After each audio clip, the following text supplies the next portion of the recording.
Here's a thought experiment for you. If you rebooted civilization, what would it end up looking like? In Civilization 2.0, what would be the same as our world or Civilization 1.0? And what would be different? This is a thought experiment I intend to think about in detail, perhaps even write about it at book length. And I think it would reveal what is essential to human nature and what is accidental and need not turn up again. For example, in the context of sport, I think football would come up again, but cricket would not. Anyway, in this episode, we spent a couple of minutes discussing one aspect of it, banking. And my guest said that if everything evolved again, we might have banking, but no banks. As it happens, we happen to have both banking and banks in Civilization 1.0, and the way they function is normalized by us. But we need to rethink their nature, their structure, their function. We need to first see clearly, and then we need to imagine. Welcome to The Seen and the Unseen, our weekly podcast on economics, politics, and behavioral science. Please welcome your host, Amit Varma. Welcome to The Seen and the Unseen. My guest today is Vardhan, and I can't think of a more apt way to describe him than as a thinker, and an important thinker for our times. Our mutual friend Ajay Shah first introduced me to him a few months ago, and I straight away found myself hanging on to every word he said. Harsh grew up studying in Marathi medium, came to English late, mastered it, went to IIM in the 1980s, then went abroad and did a PhD at Wharton, then came back, became a consultant, became an expert in banks and financial markets, but rather than climb some corporate ladder or run some company, chose to live a life of the mind. He still consults, but he also writes academic papers and studies subjects that interest him deeply. I called him over for an episode. We spoke about consulting, about banking, about living the intentional life, and lots more. Super interesting conversation, many insights. But before we get to it, let's take a quick commercial break. Hey, the music started and this sounds like a commercial, but it isn't. It's a plea from me to check out my latest labor of love, a YouTube show I am co-hosting with my good friend, the brilliant Ajay Shah. We've called it Everything is Everything. Every week, we'll speak for about an hour on things we care about, from the profound to the profane, from the exalted to the everyday. We range widely across subjects and we bring multiple frames with which we try to understand the world. Please join us on our journey and please support us by subscribing to our YouTube channel at youtube.com/Amit Varma, AMITVARMA. The show is called Everything is Everything. Please do check it out. Harsh, welcome to The Seen and the Unseen. Thank you. Thanks for having me here. You know, before we started recording, we were sitting and talking about stuff, and I was wishing that we'd recorded all of that because it was also interesting and there are many rabbit holes I want to dive into with you. To begin with, I'd love to talk about sort of your childhood. You told me the two cities where you've spent most of your time is really Bombay in your working life and Nagpur before that, Correct. where you were born. Correct. So I was actually born in a town called Jabalpur. For some reason, my parents were there when I was born. But then my entire childhood till college, actually, till undergraduate, was in Nagpur. And typical lower middle class family. My father was a college professor. My mother was a school teacher. I have two elder sisters who are both doctors, who are practicing successful doctors. They were both in Nagpur. They spent time elsewhere. One of them was for a short time in the army. But they finally came back and settled in Nagpur. Both of them are practicing doctors. So I was the youngest. And so all my very happy childhood, as was, I guess, case with all the 70s, 80s children growing up. I always said the middle class was poor compared to what the middle class today is. So were we. So I guess I imbibed all the anxieties and aspirations of a lower middle class of that age, which means that from very early age, you know that there's no family wealth or business to fall back on. There are no uncles in high places who can take care of you. So the only hope you have of a somewhat decent life is to do well in school, which I did. I did all right. I mean, I was not like a star student, but I was like an average good student. So it worked out. Went as everybody joined engineering, did okay in the exams. And it was funny. So there is a National Institute of Technology, which is called NIT now. In those days, it used to be called Regional Engineering College, which is what I joined after 12th class. And when I look back, engineering should have been the last thing that I should have done. I'm just temperamentally was not suitable for that. But you are 17 years old. You You tell what everybody else tells you to do. Why were you not temperamentally suitable? No, I just feel that I would have been far happier doing economics, sociology, philosophy, maths, logic than internal combustion engines and transmissions and auto trans. And in fact, for me, the moment of epiphany came when, after third year of engineering, I went for my industrial training in a very well-known company, and it was a very good project. I spent 2 very constructive, productive months. But at the end of it, I realized this can't be my future. While I had very good people, I had a very good project, very good people that I was working with.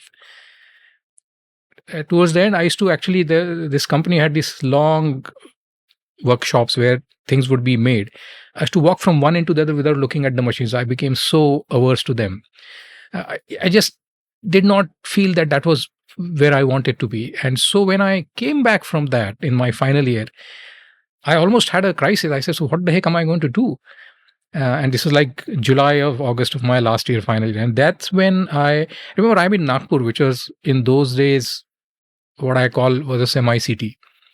So some friends were preparing for management, and I almost did that as an escape, because I said, well, this is not going to be my future, so I have to find something else. And that is what people seem to be doing, which then and in those days, Nagpur had no coaching center, nothing. I mean, so a friend of mine had subscribed to these brilliant tutorials. So I borrowed that, studied, and somehow managed to get through CAT and then went to IIM, which in hindsight was a very good decision, because I am far better suited to finance and that kind of stuff than I was to engineering. So that's a short sort of summary of... and then I graduated in 89 from IIM Calcutta, and my first job was ICICI, the parent of ICICI Bank. The bank didn't exist in those days. That's how I came to Mumbai, because that job was in Mumbai. And then, so 89, I came to Mumbai, and have been a Mumbaiker since, with a hiatus in between where I went to the US to study further between 91 and 96. So that's why I said this is two cities which I know intimately are Nagpur and Mumbai. I've traveled to pretty much every metro in Mumbai, in India, on work extensively, but the only places I know are these two. So, thinking back, I wonder about, what growing up in that time must have been for you, because one, it's obviously pre-internet days, the 70s and 80s, and you're in Nagpur, which is, like you said, a semi-city, but a small city, basically. But somewhat between a town and a city. Somewhat between a town and a city. But while you don't have that breadth of exposure, which everybody has by default today, I would imagine you still had a certain depth of exposure, for the simple reason that your dad was a professor, your mom was a school teacher. Yeah. So tell me a bit about that, because like our mutual friend Ajay Shah has this once cited a study, which he and I will talk about in detail at some point, because I find his theory fascinating. But the study shows that children who grow up listening to 10-letter words around them, 10-letter words being a proxy for, higher order conversations, just end up having a different cognitive level than kids who aren't lucky enough to do so. Possible. So my father was not only a professor, but he was he had very eclectic tastes and interests, ranging from Sufism to Parsi. He spent some time in Iran, so Farsi literature. He was a card-carrying rationalist, but had wide-ranging interests, was very widely read, and was deeply interested in Western classical music as well as Indian classical music. You see this. So I was exposed to both of these at very early age. And I remember, age of 5, 6, he would say, this is Beethoven's symphony, then who Beethoven was and why this music is different, at that early an age, which was unusual for a lower middle class kid in Nagpur growing up to have that kind of exposure. And I think it does make a difference. How precisely, I don't know, but I thought I got exposed to things because of my father, to areas and topics and subjects which otherwise a person in that socioeconomic strata would not. My father also basically believed no subject was taboo. So he'll read some random article from some Swami in some magazine and read it out to us, and then find flaws in it and saying, how stupid is this or how interesting is that. So it created this, I guess, mindset, I'd say, that there's no topic you should say, this is not mine. If you find time and you find it, just pursue it. So I thought that was an interesting aspect of growing up. And to have two supremely competent sisters, which means one had to really fight for airtime at home, because that also creates a lot of I guess, influence on you, especially my elder sister, who's 6 years older than me. I think was one of the most influential person in my life, so it still is in many ways. Why? Tell me more about her. Well, because we had enough age difference, and she would be my first port of call if I had ever had any before reaching out to parents and so on, because the age difference was big enough that one would seek it, and then that becomes a habit almost. My other sister is just 3 years older than me. We were kind of in the same. We would fight much more than we would talk. So yeah, I think, and to this date, it really continues. That psyche continues.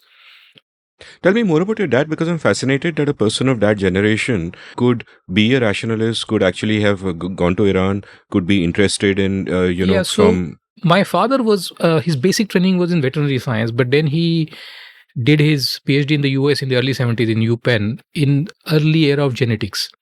So what is called developmental biology. He got some, in those days, I think there were a lot of these USAID, Ford Foundation type of scholarships, which he got.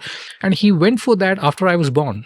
So much later in life. And when I look back, it would have been very hard on my parents to sort of take a mid-career break and go, and after having 3 kids, and go and do PhD. And then he came back to his university, which is an agriculture university, to continue to teach. And then in between, he got another gig in Iran just before the revolution. So it was very interesting, 77 to 79. He had to cut that short because of the revolution. But he kind of almost first-hand witnessed the Khomeini revolution. And he used to talk about that a lot. So I think he was lucky to have extraordinary experience for a sort of Indian academic from a small town in those days. And I think that experience in the US and then Iran, it kind of shaped his own thinking, his own mindset. And I mean, as a result, he was kind of a rationalist. And in later, after his retirement, there's a Marathi publication dedicated to rationalism. He used to write a lot for that, etc., etc. So when we sort of grow up, we look at our parents as a fixed thing. A father is a father, they're in that role, and that's how we relate to them. And I've realized that later on, if we are lucky, as we come into adulthood, we begin to see them as proper people, and we begin to see all the other sides of them. And I'm very curious about someone who's had exposure to the wider world, who's got such wide-ranging interests, who can clearly see what is wrong with his own society around him, and who might at times even sort of feel that a lot of what he thinks and does is kind of wasted. I wonder what his inner life was like. Like, what did he want to do? Was he happy where he was? It's hard for me to say. The way I look at people's relationship with their parents, I at least in my case, if I reflect on mine and some people that I have observed closely, that you go through 3 phases. This is up to a certain point of life, you actually fear them. Then comes a point you start judging them. Why they are saying this is not right, their old style. And then there comes a point when you begin to understand them. They are a product of their generation. And I went through all these 3 phases. What was inner life like? I honestly don't know. I think he had his own contradictions, as was, I think, as is true for anybody, which he dealt with in his own ways. He tended to have a bit of a short fuse. He was, which actually hurt him more than anybody else. So, in fact, my father, I now feel that had this unique ability of both overthink and not think at all in situations. And sometimes simple things he would overcomplicate just by thinking too much about them. Can you give me a concrete example? I mean, so I'll tell you a story. So my father never had any strong political affiliation on any side. Nagpur is a hotbed of RSS. There was some RSS function that was to happen in our neighborhood. And those people came and said, can we use your house? As a simple request. So my father first said yes. And they started saying, no, I work in a government university. What would this look like? People will say you become and this was soon after emergency in that era. So that era was different. And I remember he just went through this complete paroxysms of complicated thoughts. And then he called me and said, no, you can't tell people, sorry, we are not available. And I thought, even as a 12-year-old or 13-year-old, I thought just asking for a couple of hours in the evening to sit some people and do some chai and so on. But as an example of why he would take a simple issue and just think too much about it.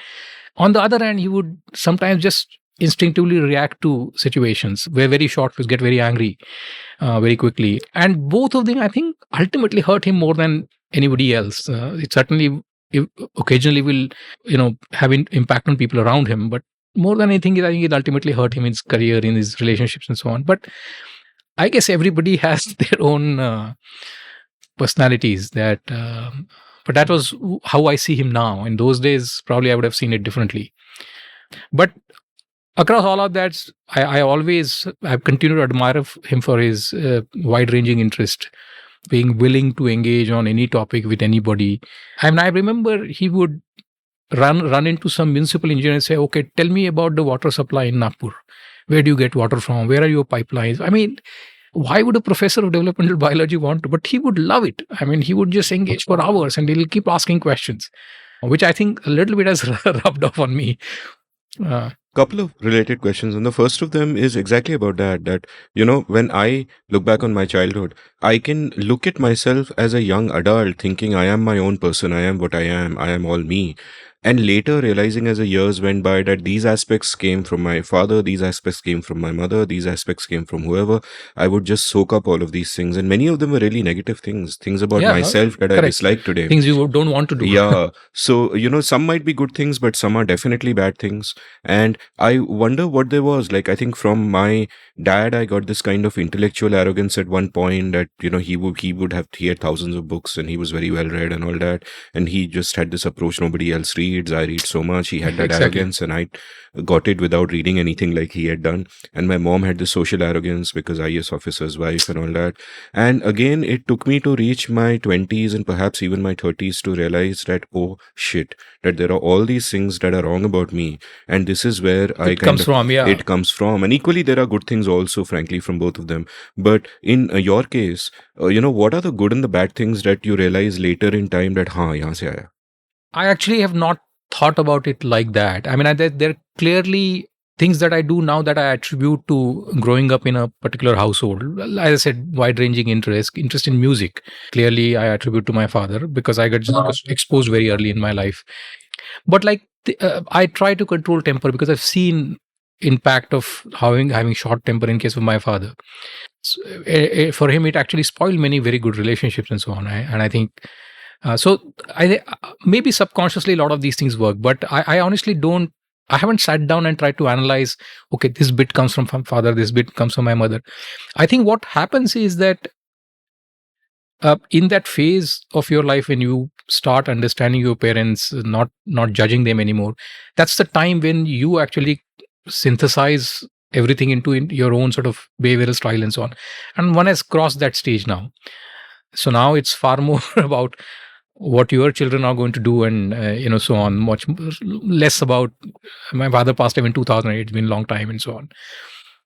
So I actually don't know, honestly, to answer your question, that I have never sat down and tried to analyze that this bit of me comes from my father, this bit comes from my mother, or I avoid these things because of I saw my father doing it or my mother doing it. I haven't done that, honestly. I was also curious about what you said about him learning late in life. Like after he's had his third kid, he's going abroad and doing a PhD.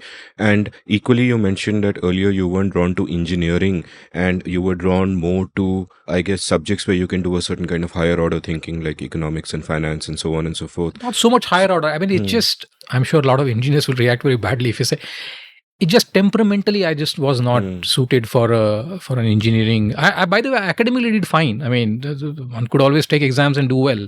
So there was not that issue. A lot of people turn off against a discipline if they start doing poorly. That was not the case with me. I just felt temperamentally I was not suitable. I think the question I was coming at is that, were you always drawn towards that kind of slightly broader, higher order thinking? Because I imagine that when your father went so late in life, he would, in that learning process, it would not so much have been about getting into the weeds and learning the details and the craft of something, but thinking at a higher level, getting meta, thinking about broad principles. Were you looking at systems and finding interconnections? This is what happens in politics, so there is what happens in. I mean, maybe that kind of thing. That it's not. Engineering is very mechanistic. You push a lever, something else happens. Societies are much more complicated, and I think maybe that's and that's a far more interesting thing to then understand, because pushing the lever every time does not have the same outcome when you're looking at social systems or political systems or economic systems. I think that probably somewhere is at the base of trying to find those subjects more interesting than just studying internal combustion engines. I said, I can imagine people taking great amount of interest in that because there is also higher order thinking there. It just as temperamentally, I just found this to be much more appealing, and it became clear to me later on in life. And I think I always feel that that's a really fault of our education system at that point of time. Certainly, probably less so today, is that you just get into a channel. You did math science in 11, 12. So obviously you're going to do medicine or engineering. And then you did well. Everybody said, Acha, bhai, abhi, now you do engineering. So you do engineering. Also, another interesting thing that even if, let's say, I was in Nagpur and I wanted to do liberal arts, there were no institutions of comparable quality where one could do that. So that's also that issue, that the best of the liberal arts schools were actually of not great quality. Again, things probably have changed now. I think today people are far more open to doing non-sort of engineering. So all of that resulted into, so you almost like with blinders on your eyes, you get into a certain discipline. You only later discover. And as a result, I mean, I saw a lot of people in my class who went on to do other things, So I keep saying summer of 87, when I took my last exam, that was the last time I dealt with engineering. After that, actually, I've never ever done anything. I mean, when I was working in a financial institution, you had to evaluate projects. So some elements of engineering would come in there, but that was about it. And when you were growing up, I'm guessing you had easy access to books, Oh, yeah. I mean, house is full of books. That's kind of, I think, house of an academic, right? So, and we had library subscriptions. We all read a lot. Both my sisters and I. And I remember my younger sister, actually, who was just 3 years older than me, she and I, we would, in summers, would read a lot of Marathi literature in those days. I started reading English much later in life. But yeah, I mean, we read a lot. My father in those days, I mean, had subscription to Time magazine. Imagine that this is 70s and 80s. It would not be cheap, nor it would be easy, but he had it. And then he would read it. He would, read out some stuff to us and so on. So yeah, I mean, that exposure was incredible. I mean, I think I keep thinking that that's not something you expected of a lower middle class family in a semi-city. To that extent, my other habit that I attribute to my father is listening to BBC. Throughout my college, I was like a devoted listener of BBC. And it happened for me because of two reasons. One, because I used to see my father doing that. But I studied primarily in vernacular, in Marathi medium till 10th. And when I went to engineering, I realized that, interviews and all happen in English. And one had never, I could not hold a 10 minutes conversation in my second year of engineering confidently in English. So then I realized that I have to learn English. And so I am eternally indebted to two institutions. One is BBC, whose news I used to listen to in the night. I remember there's an 11:30 news every day religiously to just get verbal English. And then I used to read Times of India. I used to force myself to read Times of India, especially the sports page, because I said, look, and I think that honestly gave me the confidence that I could sort of manage conversations in English. Were you a daydreamer? No, not much. No daydreams that you can No, not much. I was actually, let's deal with the next 1 week. Yeah. What's coming up, but I had no, I was not a daydreamer, no. And I often find when I speak to guests on my show that there are really two kinds of guests. I mean, there are many, many kinds of guests, but there are through one particular frame, I can divide them into either people like me who, and I consider this a misfortune, who have only kind of dealt in English in all their intellectual activities. So I only read English and etc. etc. My Hindi was decent, but never at that level. And then there's another category of people who've read Hindi or Marathi or Gujarati or whatever. And I find that the second category of people, their understanding of India and of the world, it's just broader almost by default because they've had exposure to another sort of milieu, another way of thinking, another language. It's almost as if different languages activate different ways of thinking in your brain and all of that. Did you feel that there was something there that set you apart from your English-only colleagues, as it were? Not in a good or a bad way necessarily, but... Probably. I mean, I extensively have read Marathi literature. And it might come through as a boast, but actually it's true. I have not I had friends who had done that, but I don't know too many other people who in my current circle who would have read so much of vernacular literature, not just Marathi, in any other language, Bengali, Gujarati, whatever. Does that create a difference? I don't know. I feel that my understanding, or at least Maharashtra, is better because of that. But that's about it. I'll tell you an interesting side story to this. When I went to US, I had a very good Colombian friend, a girl by the name of Alexandra Rojas. She introduced me to Latin American literature, and she used to always say, why don't you Indians read our thing? Because we are so similar. We have colonial background, we are hot countries and so on. And that was a momentous change. So I hungrily read Gabriel Garcia Marquez, is still my favorite writer, Isabel Allende, Maria Vargas Llosa, and all these people. Also to some extent Naipaul, although not in the same category. But that was also a very interesting twist. In fact, in my US, I pretty much only read Latin American, in translations, of course. And I actually understood what she used to say, that their experience actually is very, in many ways, similar to the Indian experience. It's quite remarkable. And I feel that reading has given me another perspective on the world. I would have not otherwise gone towards that if I had not met this girl and she would have been so insistent and so on. So yeah, so that is an interesting angle to this. Yeah, the delightful directions that happenstance can take us in. Tell me a bit about Marathi literature. Like, I know nothing about it, obviously, besides a few names here and there. So, tell me about what you loved about it. Who are your favorite authors? What they meant to you? Yeah, so I read widely novels. We have actually Marathi literature is extraordinarily rich.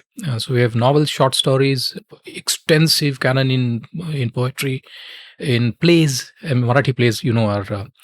And I read all of it. I read novels, I read short stories, and through my growing up, I still once in a while pick up a book and read. Actually, much less now, and mostly book of poetry now.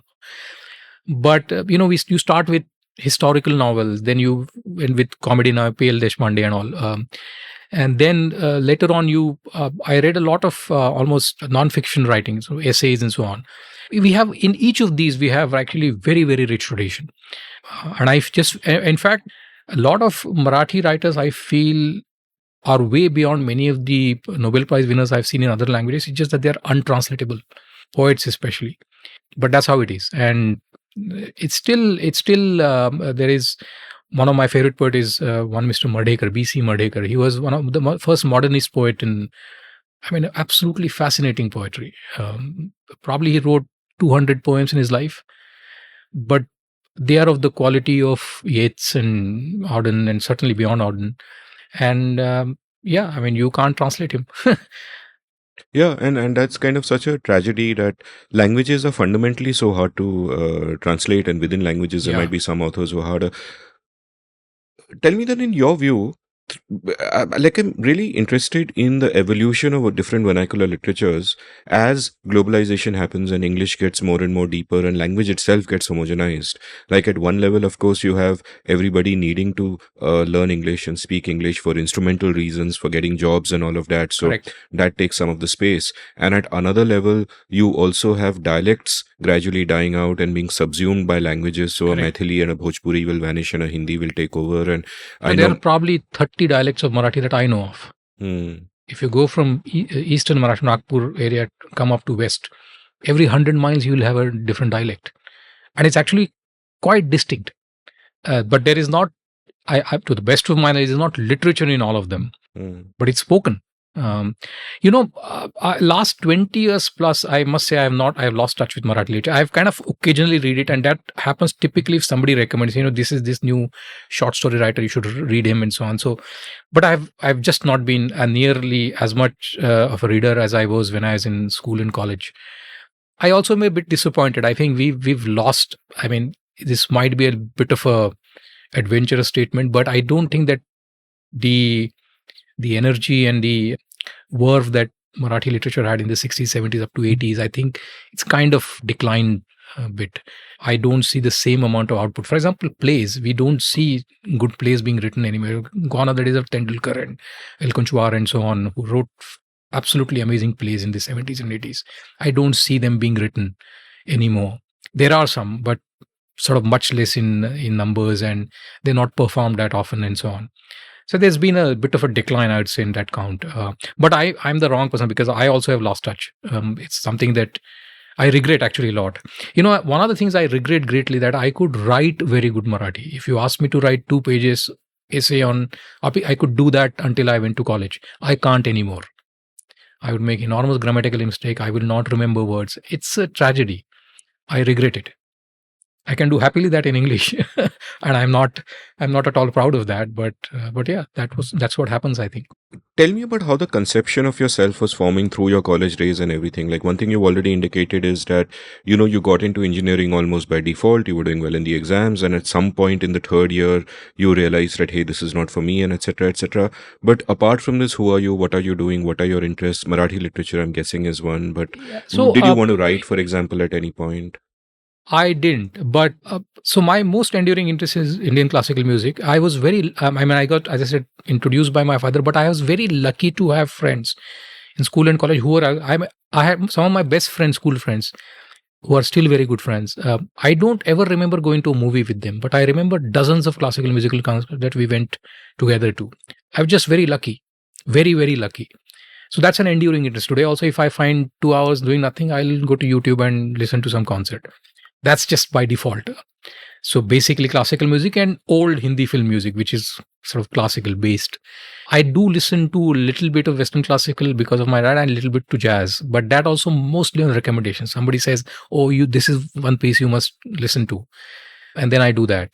But yeah, so those are, if you talk about enduring interest, that is the only one. I'm a great fan of Ghalib. So I've been there's always a Ghalib Diwan on my phone, and I often reread. He's one of the most fantastic. I actually am not very good in Urdu, so I have actually picked it up through hard work. And in fact, I have no idea of his Persian work, which I was told is even better than his work in Urdu. That's a relatively last 15-20 year interest. But yeah, so I don't know if that constitutes forming self. One of the things that happened to me when I went to US to study in 1991, stayed there for 5 years. That was a very important, but it changed me in very profound ways. I feel that my intellectual base of how I think about anything got set in that time. Until that time, it was a bit fluid. And the reason for that, and that makes that whole period very worthwhile for me, is that of the nature of education you have. If you go to any good university, it's the most intellectually free world environment that you can see. So I went to business school to do my PhD, but business school used to share the same building with School of International Affairs. So I used to go and attend seminars on US policy and this and that. Of course, I did numerous courses. I was half a resident of economics. And I think that all formed a real foundation of how I think about social, economic, political issues now. Until that point of time, I feel I was sort of kind of confused. But it's kind of certainly set the way so if you talk about not so much forming the self, but how you think about the world, that was the period that set it. And we are so much shaped by the people we meet and we hang out with. And I'm interested in sort of this interesting transition that happened in our generation, essentially, in a sense. You're a few years older than me, where we move from being forced to be part of communities of circumstance, either geography where we are born or where we choose to study and all that, to eventually forming communities of choice, which is enabled to some extent by the internet. And in your case, I'm seeing that your first community of circumstance is perhaps Nagpur, and you have these friends and they introduce you to Indian classical, and that's good stuff. Your next community of circumstance would be IIM, where again, it's the IIM exam itself is a selection process where the best and the brightest minds, in a sense, kind of come together, and they're from all across the country, so I'm guessing that expands your horizons in different ways. And then of course going abroad. US, so tell me about that aspect of it, that the IIM years and so IIM years is 2 years, and great years. I really enjoyed it. It's a crazy place, people from all over, generally very bright, ambitious people, and it was good fun, but it is short. People don't realize that 2 years just go by like that, so I must say that what my stint in the US did to me, or the one before that in high school, was much more meaningful in terms of shaping my than the IIM one. IIM was professionally very important. I got a certain job, and that's kind of channeled me into certain line of career, line of work. But in building personality and development of it probably played a relatively limited role just because it's such a short stint. US was very different. One, I went to do a doctorate, which is very different than any other degree. It's a lot of it is self motivated. You have to really do stuff on your own. Nobody tells you to. How many years did it take? 5 years. I could have done it in 4, but I just turned lazy in my 3rd, 4th year. But I really enjoyed it because American university was extremely well resourced. I remember I went in 91, and in 92 end or 93, I sent my first email. Wow. And I remember I once called my father and I said, this internet thing is going to change the world. And he just, in his typical style, he said, no, every 6 months you come up with something and tell me that's going to change the world. I tell him, I'm telling you this is going to change the world. And I remember still I was trying to explain what an email is. That it instantly goes from one computer to another. And he just kind of heard me and said, maybe something happens in the US. But it was still, that was a very, I just mentioned to you some time ago that I thought my generation was a transition generation. We grew up in socialistic India where everything was scarce. And we started working around the time when things started opening up. And I think that as a result, we in many ways benefited the most. Certainly economically, but also culturally and socially from that transition. I think the generation after that took it for granted. I still remember, waiting lists for getting a scooter and a phone and so on. I mean, these are things that today's kids would not even understand what they mean. What do you mean waiting list for a phone? We all suffered that, right? So I think we were that generation which sort of went through that transition in 91, 92. And for me, I came back in 96 and things had changed completely. I came to a different India from 91. What did you do your PhD in? So I did in something called business economics. So I studied joint ventures for my my thesis was on why joint ventures are formed and etc. etc. So I did, but I also did an MS in finance. So I have a very strong. My thesis also looked at how stock market reacts to joint venture formation and so on. Yeah, but so I was while formally I was a student of the business school, I spent a lot of time in Department of Economics. And so that's sort of probably gives some sense of why I'm still interested in economic issues and so on, because I did extensive coursework in economics and finance and so on. And then I came back. How many people from the IIMs in your time actually went on to do a PhD? Because so my classes were probably among the last, because thereafter when India opened up, just that flow came down. In fact, a lot of I talked to a lot of new IIMs have been opened, and they're all struggling for faculty, and it's almost impossible nowadays to get a US PhD.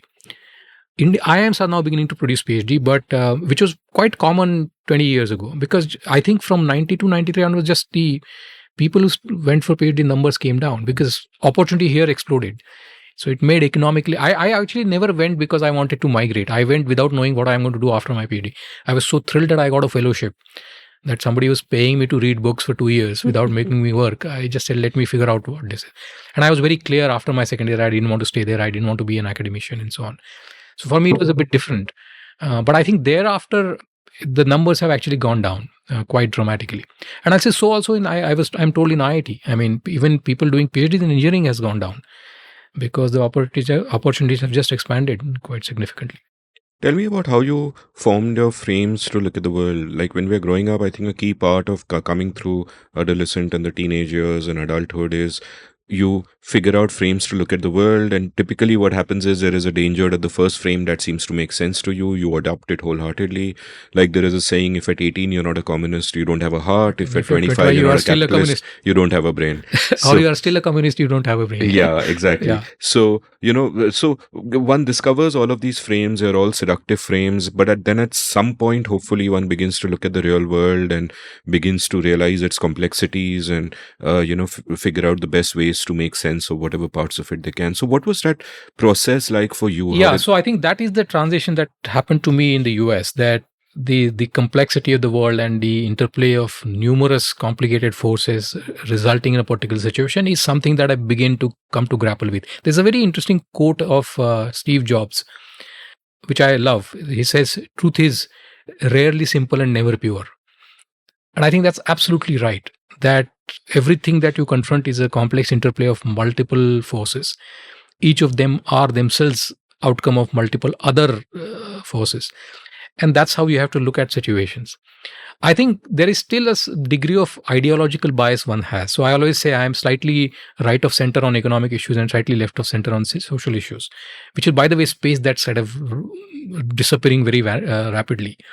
And so my instinctive reactions are based on that ideological positioning, that I'm always worried about government getting into economic activities without any reason, and equally into social issues, etc., etc. But I guess over the period of time, learned to contain that ideological bias and to say, no, let's look at this from first principles and what does it mean and what forces are at play. So I think that's the evolution one goes through. So I don't think that I today respond purely ideologically to any situation. Whether it's political, social, cultural, certainly not. Well, maybe economic situation are a little bit cleaner, pure economic issues. But yeah, I mean, that's the way one has evolved over the last 20, 25 years. But do you have any lodestars that kind of guide you in terms of principles or values? Like for me, like you again, I'm right of center when it comes to economics and left of center when it comes to social issues. So I think much more to the right on the first and much more to the left on the second, where freedom is kind of everything for me.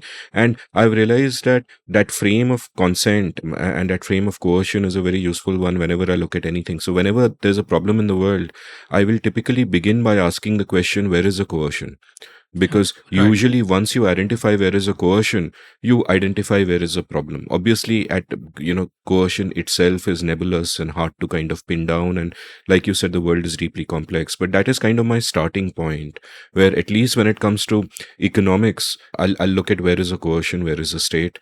Are there principles you use to kind of guide yourself? Because my acknowledgement of the world's complexity is that at any point in time, I'm completely open to you telling me that I've got my facts wrong, that my beliefs about a particular thing are wrong. I'm completely open to evaluating that. But I'm not open to my values ever changing, the principles that I value. Yeah, and I think that's true of everybody. So I think things like, personal liberty and freedom, rule of law, everybody is equal, exploitation of any kind is just not right. I mean, all of those are values which we all hold. I think the trouble happens when things are not very clear.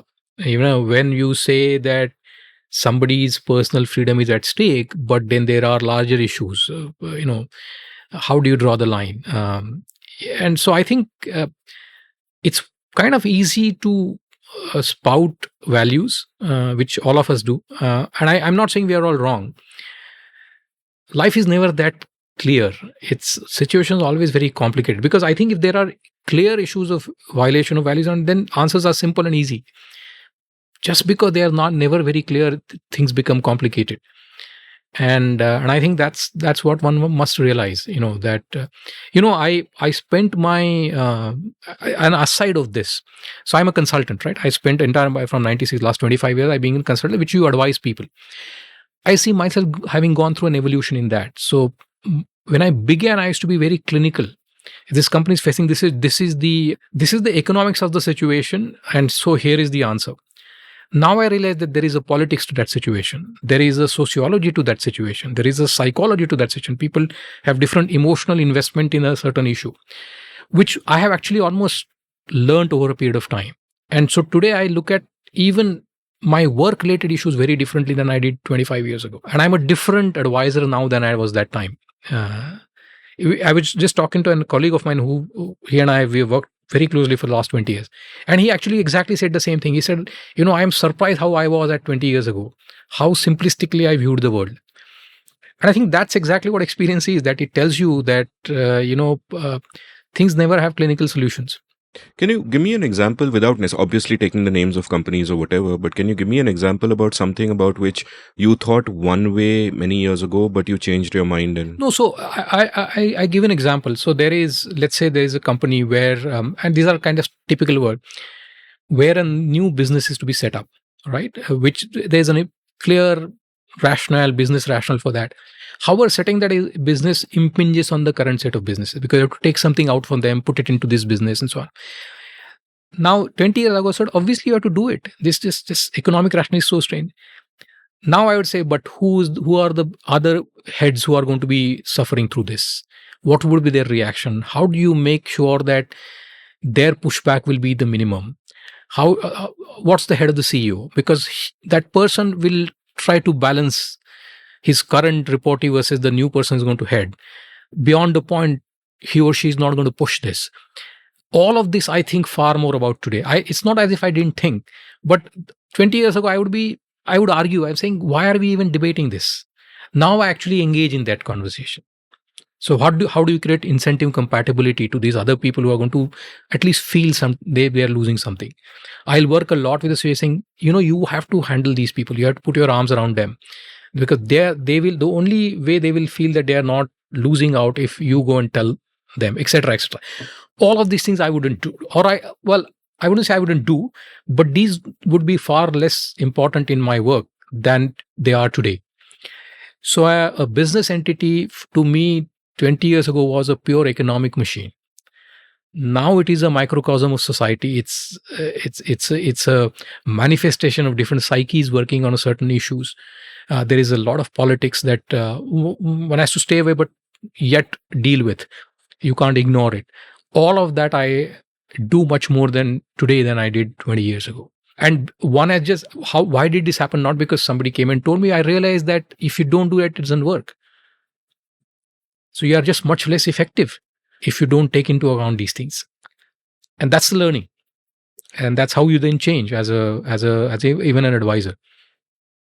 So tell me about, coming back to India and getting into consulting. What was, was it your plan that you're going to come back and get into consulting per se, or it was So it was my plan to come back, but it was not my plan to get into consulting. Didn't actually exist in India in the form that it is today. So when I came back, I could have gone back to banking, which is where I had spent a couple of years before going post MBA, but pre PhD. But that time, actually, this thing called consulting was beginning. And I said, maybe this is interesting, this is new, so let me just figure this out. And that's how it was not out of any sort of long-term thinking and all. And in hindsight, it worked out well for me. See, consulting is, again, it needs a particular kind of temperament. It obviously needs some set of abilities, but it's much more a temperamental profession. You need to have a certain temperament and psyche to be able to do that. I keep saying it's an other-facing business. You by definition mind somebody else's business, which is actually not that easy. Some people do it, some don't, and some very good people find it difficult to do. There have been many people in my career of 25 years where I have had this conversation. You are great, unfortunately not in consulting. You'll do much better elsewhere, and that's true because it's just not temperamentally suitable. A lot of people ask me, "What's your normal day?" I said, "My every day is abnormal." Because I'm working on a different issue with a different client at a different stage in that work. And so it's very different. Now, that can unnerve a lot of people. A lot of people are very good at every day going to the office, being incrementally better at whatever they are doing compared to yesterday. That's just a different temperament, I think. So you'll have to forgive me now if I ask you some really naive questions because I know nothing at all about consulting. So I'm really just thinking aloud here. And my first question would be that just thinking aloud, it seems to me that let's say I'm a company and you're a consultant, right? So as a company, let's say I'm a podcasting company, right? So I have deep specialized knowledge in the particular thing that I do, but there are some aspects that I'm not being able to figure out, like maybe how do I scale it or whatever. So I call in a consultant. Now the consultant doesn't have anywhere near the amount of specialized knowledge that I have in my field. The consultant is necessarily a generalist, but you have specialized knowledge in things like how do you get a company to scale and how do you balance the books better and all of that. You bring in those areas, but at the same time, so I guess there must be that balance to maintain, and younger people in consulting could easily kind of go over their brief in a sense because that doesn't happen in at least well-run consulting firms. So, look, consulting happens because something in a business has to change. Nobody will ever hire a consultant saying I have to maintain status quo. So, at least expressly, people want something to change. And then the question is, why wouldn't the company itself do it?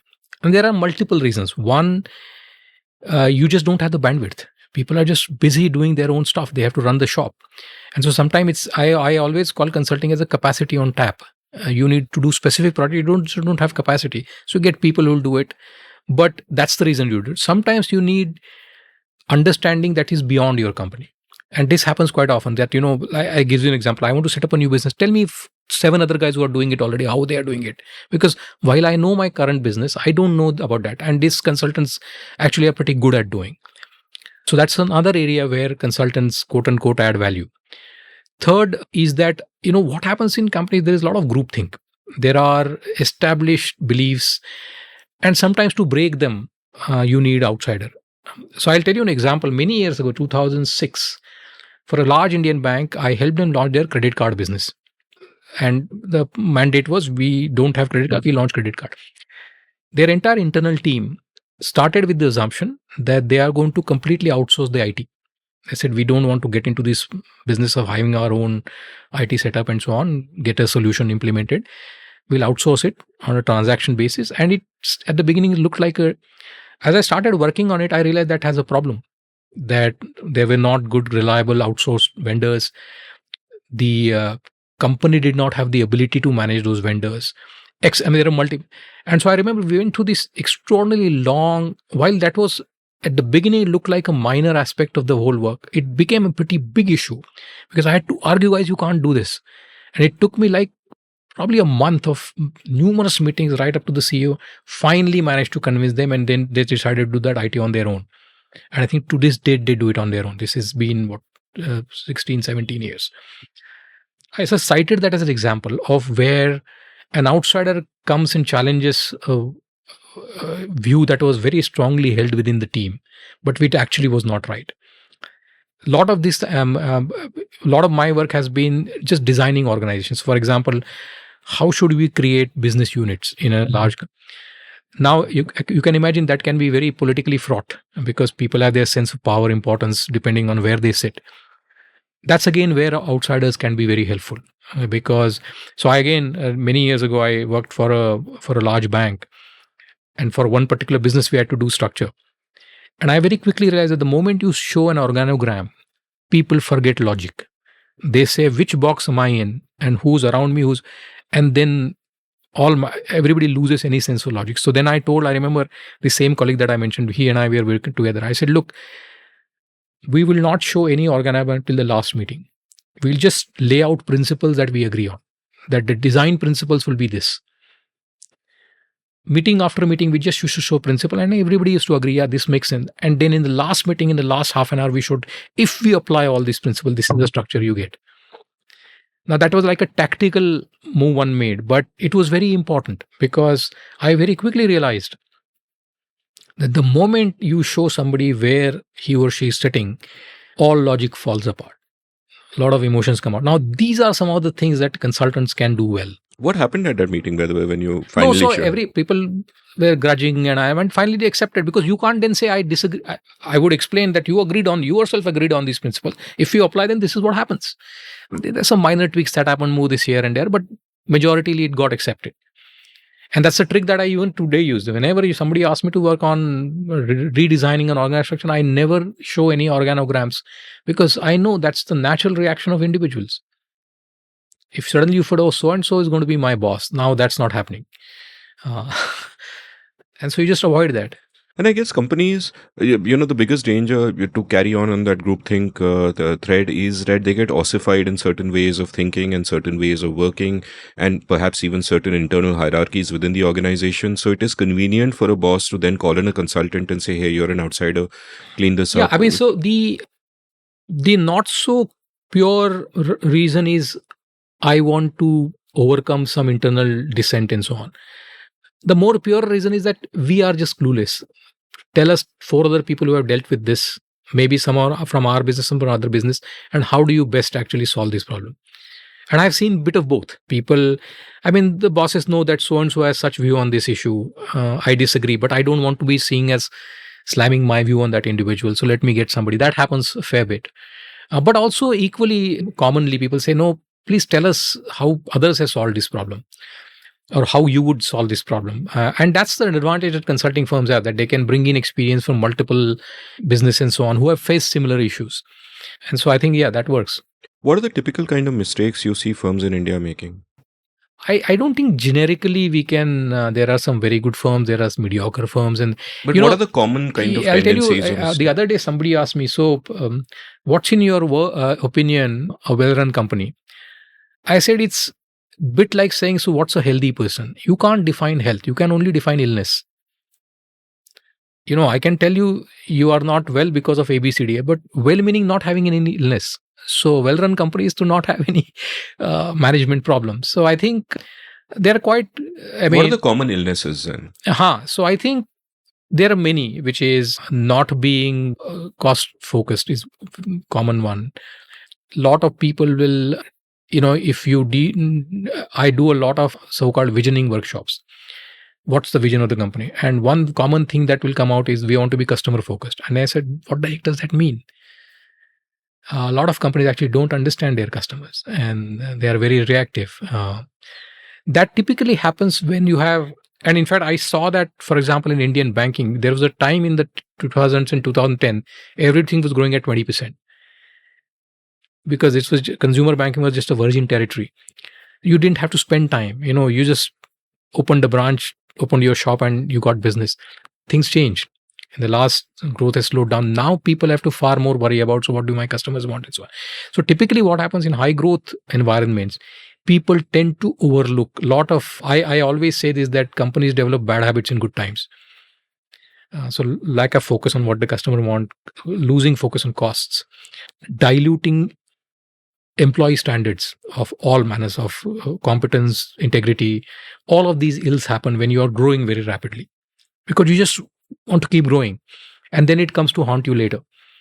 I remember about 7-8 years ago, I went to talk at the board of a bank, and I told them, I said, you guys, you are getting into your adolescence now, and like human beings, it's difficult for organizations also. You are not a child anymore. You are not a adult anymore. You are in between, and this is where you develop all your bad habits.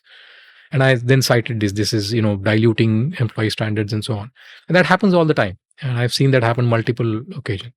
And because we were a very high growth economy, we still are. We need to continue to be. I think some of these will continue. It's just that grappling with growth is never easy for business organizations. I'm struck by what you said about a lot of them when they say they want to understand the customers better, they're too reactive. And it really strikes a chord with me because I see that in the worlds that I know, I see that in the world of popular entertainment, where you have, entire Hollywood franchises come up because, hey, if a superhero film succeeded yesterday, agla wala bhi ye hoga, and so on and so forth. And you see that in the creator economy also, where mediocre creators, not good ones, but mediocre creators will look at what is trending on YouTube or whatever and try to figure out what people want through that. While my thinking is that people themselves don't know what they want. It's really hard for others to figure that out. Yeah. So I want you to elaborate on that in the context of companies. So my view is that, see, in the last 20 years, we have emerged from a supply constrained, controlled economy to a free economy where choices have expanded. When you had exactly one, two car company, there was no choice. And even for those two cars, there were waiting lists. And now that's not the case anymore. So that's where, the life that your customer is living, their actual experience with product and all that matters a lot. There's a very famous story. In the 1970s, when Japanese launched cars in the US, they were treated with contempt, cheap, poor quality cars and so on. And Honda sent a bunch of its employees to live with American families for a year. Every day they lived. How do they drive in the morning? Where the fact that they carry a coffee cup, simple things. And then they use that to redesign their cars. And that's when they started becoming very successful. Imagine companies sending engineers to live with families to just understand how they live their life. That's, I always do this. I said, look, let's dig into it. What does customer focus mean? Then I work in financial services. I work a lot with banks. I said, suppose I walk into a branch. Whose customer I am? Am I the branch's customer? I'm consumer banking division's customer, that geographic regional office customer, or everybody's customers, or nobody's? And this is where things begin to break down.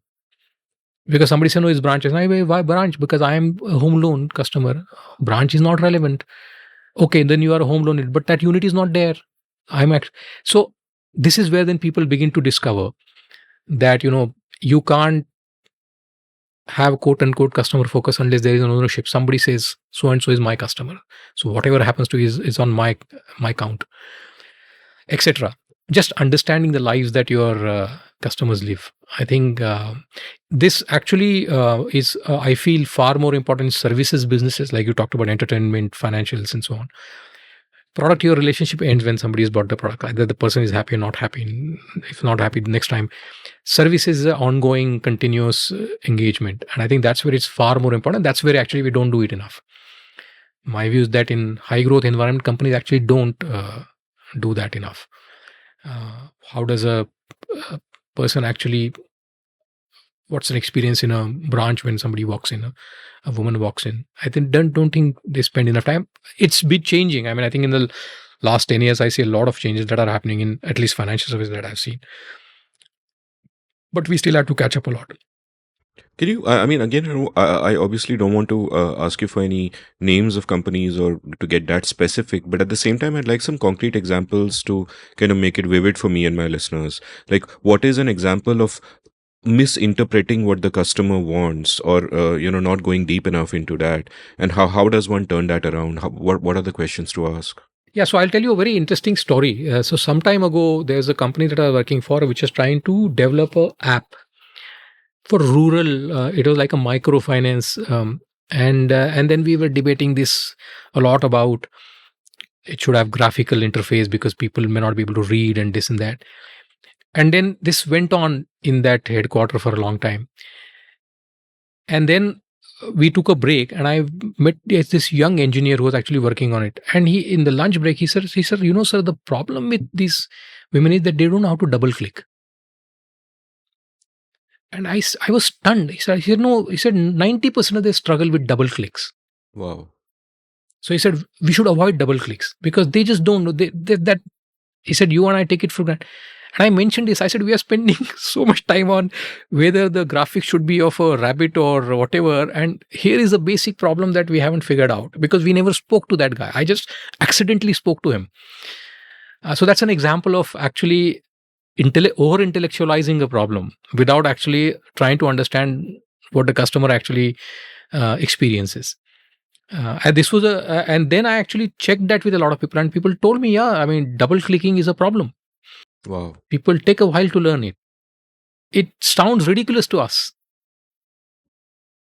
So there was this fascinating story that this reminded me of. I did an episode with Abhinandan Sekri, the News Laundry CEO, great journalist also. And at one point, and he mentioned in his travels, he went to some village in the Northeast, and they were like asking those villagers there that, what do you really want? And the thing is, people who were sort of doing, the central planning for them from the state or wherever, Correct. They were saying ki inko roads chahiye, there are more accidents, so let's give them better roads, let's give them better infra. And the person in the village said, we just want a cinema theater. and the reason for this is that they would have a lot of deaths through road accidents because kids would go to other villages or towns to watch movies. Yeah. So if they just had a local theater over there, then it doesn't become a problem because you're reducing the number of road accidents by building a local cinema theater. Now, who would have thunk? Yeah. And the only way you can, and there is no act of logic from a distance that will get you to this conclusion. You just have to kind of get local and figure it out. Absolutely. And in fact, this is true. You're talking about sort of rural areas, but even in urban areas, I mean, when a housewife goes to a bank branch, what exactly happens to her? I don't know how many banks actually know this. Tell me. My daughter had a minor account in a bank. I won't name the bank. And I've been a customer of that bank for 25 years. I opened when she was a minor, and then she turned major. So I took, when you are a minor, you are a guardian account and so on. So I had to convert into a normal account. Nothing changed. Aadhaar, PAN, address. My wife had to go to the branch 7 times. 7 times. And after that also it was not done, and I just lost it. I went to the branch, read in the Riot Act, and then it got done. Now this happens to perhaps the most informed segment of, and I think the reason this happens is because this institution take customers for granted. And I think that's so terrible. And in fact, I wrote about this to the CEO. I did not even get an acknowledgement. Wow. I wrote like a 7-paragraph mail. I'm saying this is what happened. And if this happens to you, pretty much the normal guy out there So in fact, doesn't I have a wrote in that, I chance. said, I'm supposed to be your this privileged XYZ client. I shudder to think what would happen to a normal client. And because I knew the banking laws and I could go and shout at the branch manager, a normal person won't. He will go another 7 times. Yeah, and it gets crazy because what also, like a friend of mine recently gave up her credit card because there was a new KYC that happened, and her name on her credit card was slightly different. I think father's name was additional in the name on her Aadhaar or something. There was some minor difference, but common sense tells you this is the same person. And she had to go so many times that eventually she got fed up and said, fuck it, I'll just use my debit card. In fact, it happened to me again this is 2022, for 4 days. This same bank blocked all my payment transactions, all online app, credit card, debit, everything, and I had no idea what the heck is going on. In fact, it was so embarrassing. I had some people had come from the US and I took them out to lunch. I couldn't pay. Wow. Extraordinarily luckily, I was carrying cash. I normally never carry cash nowadays. That day I had cash, but so I could pay. And I had no idea what was going on. Then I figured that pending KYC they had blocked. Now this is, by the way, completely illegal. There's a clear RBI guideline. Now the thing is, and I called people and shouted, nothing happened. And this is the unfortunate part about the country. Then you know what I did? I know some people in RBI, I got somebody from there to make a call, and then within 2 hours it goes restored. But imagine a normal person who could not do this. So this whole impunity of a large institutions vis-a-vis customer, it just completely bothersome in my opinion.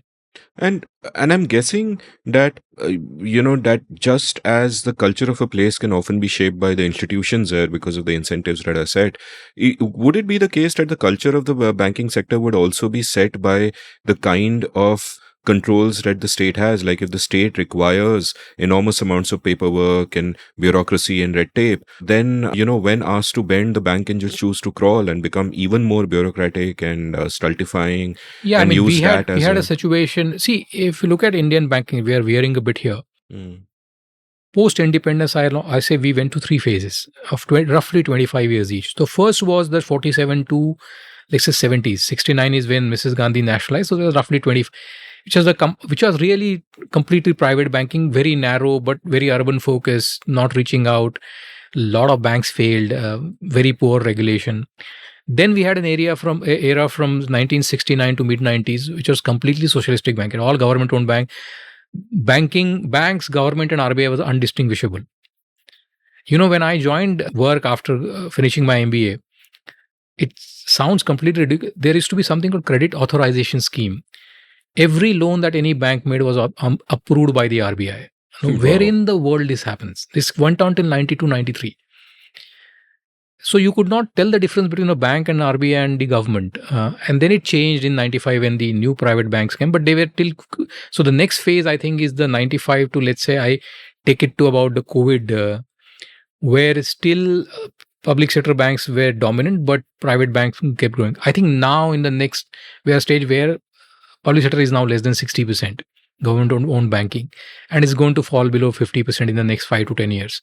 So now predominantly will be privately owned, and to be fair, that has brought in a lot of changes because this whole government-style delivery of banking services has now changed because this private. But yet, I think there's a long road to go. I mean, we have replaced one kind of monopolies for other kind of monopolies. Top 3 private banks are now larger than their behemoths. And they've imbibed some behavioral traits of their government-owned peers, so to say. So I think we have a road to go in terms of many of the things that we discussed. Let's talk about banking. We'll come back to your personal life story later. But since we've taken this digression, I want to sort of get a sense. You've already given a sort of a very rough sense of historically how it's evolved, and these are the 3 phases. And I'll also ask you, what changed with COVID that you marked that as the end phase of the third one. But in a sense, what should banking look like? Like one fascinating question I often ask is that if you had to reboot civilization and it came about all over again, what would evolve again and what would not? And it is clear to me that banking would, but it is not clear to me that it would look like this. Yeah. So there is a saying, Bill Gates once very famously said, we need more banking, but not more banks. So which institutionally it might look different. So my own, and this will surprise you, I think. My own ideal model of bank or analog of bank is a power station, a utility. It has to provide credit to the real economy in a reliable, predictable, stable way and not do anything more clever than that. See, banking demand is a derived demand. Nobody wants a loan. People want a loan because they have to do something else. There is a real economic activity that this is supporting. My own view is that therefore banking has to move in lockstep with the way real economy is evolving. If it tries to run too much ahead, then you get a global financial crisis. If it stays behind, you get Japan, 30 years of stagnancy. So you have to, and that is where I feel regulators, leadership of banks, even to some extent government, play a very important catalytic role to make sure that this is evolving in lockstep with the real economy. It's neither running too far ahead nor it is falling too far behind. Every time banks try to do something too clever, you run into trouble. Can you define behind and ahead?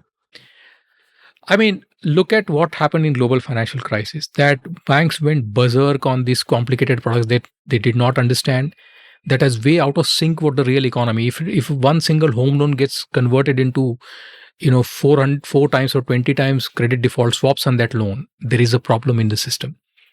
This is just a complete cancerous growth that is happening on an underlying real economy transaction. That's the banking system or financial system more broadly running too far ahead. Look at Japan, state-owned banks cross-holding with companies, just deeper demographic challenges. And so I'm not saying that's the only reason Japan has been held back, but basically zero growth for 30 years. So that's what I mean, that, you have to. So what do I mean by that?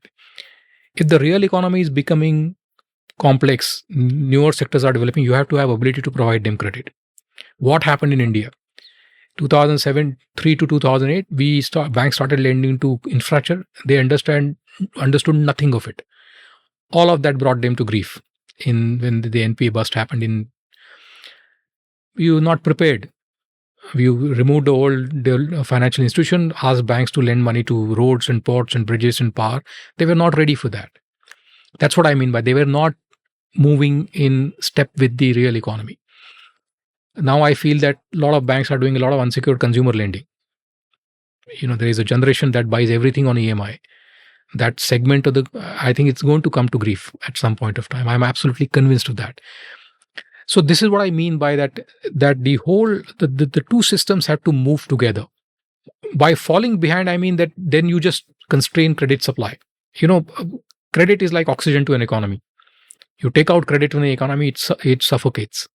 I remember in the 2008 crisis, while India didn't suffer all that much, the peak of the crisis, there's a good friend of mine who works for a very large bank. He's a treasury person. And he called me and said, Harsh, can you believe I can't borrow 100 crores in the market today, interbank market? I mean, that bank not being able to buy 100 crores, like you telling me, I can't borrow 2 rupees today. It was just completely absurd. But that's what happens when the markets choke. And that's what happened in that crisis. So that's what I mean by the banking sector being in lockstep with the real economy. It can't run ahead. It should not fall behind. That's a very tricky balance to maintain. And I think multiple players play a role in that. Regulator being the most important, but also banks themselves, their management, the government, all of them together probably will ensure that balance is maintained. The best jurisdictions in the world at banking are considered Canada and Australia. I haven't had a banking crisis for 200 years. Just look at their sector. They look very different from us. 4 or 5 large banks have 90% market. Then there are especially small banks, fairly tightly controlled on what they can and cannot do. And organically, they keep growing. So that power plant model, keep supplying like you supply power in a reliable, stable, non-fluctuating way to the real economy. Power plants provide power, you provide credit. So that's how I see banking. Tangential question before we dig deeper into it. I remember this great quote by Chuck Prince, who was then head of Citibank. He was asked about 2008, When and everybody he is. said, when the music's playing, everyone has to Yeah. dance. And I'm just wondering that when you get into a loop of operating in a certain kind of way, does it then become either a vicious cycle or a virtuous cycle? I guess in the case of Australia and Canada, a virtuous cycle if, you're going along the right paths. But the danger in other places is that even if you are the head of a bank and your vision for the world is different, but if Yeah, if you are answerable to shareholders who are also shareholders in other banks who are dancing to a different tune, yeah, you have to. But I think that is true, and that is true of all capitalists. You fight for capital, your shareholders, and will demand a certain behavior on your part. But that's where I think both the management have to have a certain amount of vision and firmness in dealing with that. But this is also where regulatory role becomes important. Why is banking regulated? It's precisely to avoid things like this. If a cement company goes down, it doesn't take 10 cement companies with it. If a small bank goes down, it can take the whole system down. That's why we haven't let cooperative banks fail. Why? Because this connectedness is so pernicious that you have to prevent that. And that is why and I think in the West, whenever they have big bang deregulation, it has always been followed by a crisis. Because then the system just completely goes out of control. So in fact, it's strange for me to say that I'm a card carrying free market, but these are some of the areas where you have to the regulators have to be on the watch all the time, because these things can very quickly spiral out of control, as we have seen elsewhere. So optimal regulation, which on the one hand promotes efficiency, promotes capacity building, promotes innovation, all of that is good, but on the other hand avoids systemic crisis, is the real challenge of regulation. Lawrence White has a great paper on the 2008 crisis, which I'll link from the show notes, where he talks about how a lot of the factors which pushed the banks in those directions were really state overreach, like the Community Reinvestment Act of the late 70s, which pushed them towards making those subprime loans, which otherwise, following normal banking principles, they would not have done, or the role that Fannie and Freddie, which were quasi-government organizations, did. But that's a different matter. I mean, I totally buy your point about optimal regulation being the key, but the question is that the state will state overreach can also become a massive issue. Yeah, although I feel I have read those papers, and I think they overstate that case a little bit. That is true that you had a Community Reinvestment Act and all of those loans happened, but banks went way beyond that. I mean, come on, subprime was not because of that act. It was just self-interest of banks and the returns that they were showing to their shareholder. That's what really led to it. In fact, Fannie and Freddie, while we all lambast, people forget for 50 years they helped democratize house ownership. So it's not as if you judge them by everything that happened in 2008. And what happened 50 years before that, they did contribute to the development of US housing market and as they say, democratizing home ownership, which is actually very important for any society. So I think that's a bit overstating that case. But right, I mean, the whole issue is that regulators struggle to balance between letting animal spirits of bank management go on versus containing systemic risk. And as technology evolves, the nature of that risk changes. I mean, people did not understand fully the risks in these derivatives until they blow up one day. Now, we can argue till cows come home that, why couldn't they see? I mean, the regulators have their own weaknesses and so on. And I mean, you can say in India, for example, until Governor Rajan did that asset quality review in 2016, banks kept hiding their NPAs. And then one day it came all crashing down. So this happens across countries. US is not unique. We are not unique. That's a struggle of doing banking regulation properly, in my opinion. Not just banking, but broadly financial sector regulation, because it's not just banking. Then it transmits in non-banking areas of the financial system and so on. So I have a bunch of questions for you, but before we kind of dive deeper into banking as it is and how it could be better and all the mistakes we've made, especially in India, etc., etc., I want to go one level back and ask a meta question that I alluded to with my thought experiment earlier, that if you reboot civilization and it evolves, what is the best outcome in terms of how the banking system works? Like earlier, you mentioned that banking, not banks, So, but in a completely different world, civilization evolving again, what is the optimal way that you would like to see it evolve with respect to banking? How would it look in a completely ideal world? Forget all the constraints. Yeah. So as I said, banking is a derived demand. It arises from the real economic activity. So I'll have to answer the first question. In that world, what will be real economic activity? Will we be traders, farmers, manufacturers? What all else? Of the above. All of the above. And so it will have to evolve. But again, I'll come back to what I said earlier. Even in that world, my model will be, it has to see itself as a utility. That I exist to actually support a real economic. I by myself am not a real economic activity. So I am the means, not the ends. I am a service provider. I am a supplier to a real economic activity. I'm on my own, not a real economic activity. I'm a fiction that gets created because of people's need to conduct real economic activities in some form or shape. That should inform the way you look at banking. And by the way, that real economic activity, banking can, I simply divide banking into demand side versus supply side. Demand side is giving loan to consumers to buy houses and cars and so on, and supply side is to give money to companies to produce cars and homes and so on. Both sides, but it's the real economic activity which should decide what demand gets created and what kind for banking, and that's how we design optimally the institutions to supply those. That's how it should evolve. It should evolve organically to support that. Now, if you become a farming societies again, in US banking got shaped by farming. So if US, by the way, is remotely not a model for banking regulation, but if you go back to their history, state chartering and all that happened because they wanted local banks to be able to support local farmers. And that's why for a long time it's a humongous, they had 9,000 banks. Why? Because every district would have a bank. And then because in order to protect them, then you created regulation that prevented them from having to compete and so on and so forth. So evolution of banking does react to the underlying real. And there's a very interesting book by Calomaris and Haber called Fragile by Design. And it talks about this grand bargain between the state and the banking system. That state needs money to fund itself. And so it gives something in return. And that's the grand bargain you see, which is things like protection from competition, which is the bargain in different form we see in all jurisdictions banking. So I think that's how it is. So my view in even that world would be that it is a utility and it has to see itself as that. So in its evolution to its current state, what went wrong, where and why did it start going wrong? In India? Everywhere, in general, in banking. No, so I think one of the important thing is that it is a business. So it comes under pressure that business comes primarily out of having private capital. When India was completely government owned, the banks did not know how much profit they made. I'll tell you a very funny story. In 1990, I started working in 89. 1990, there was one of my relatives was a senior officer in a government owned bank.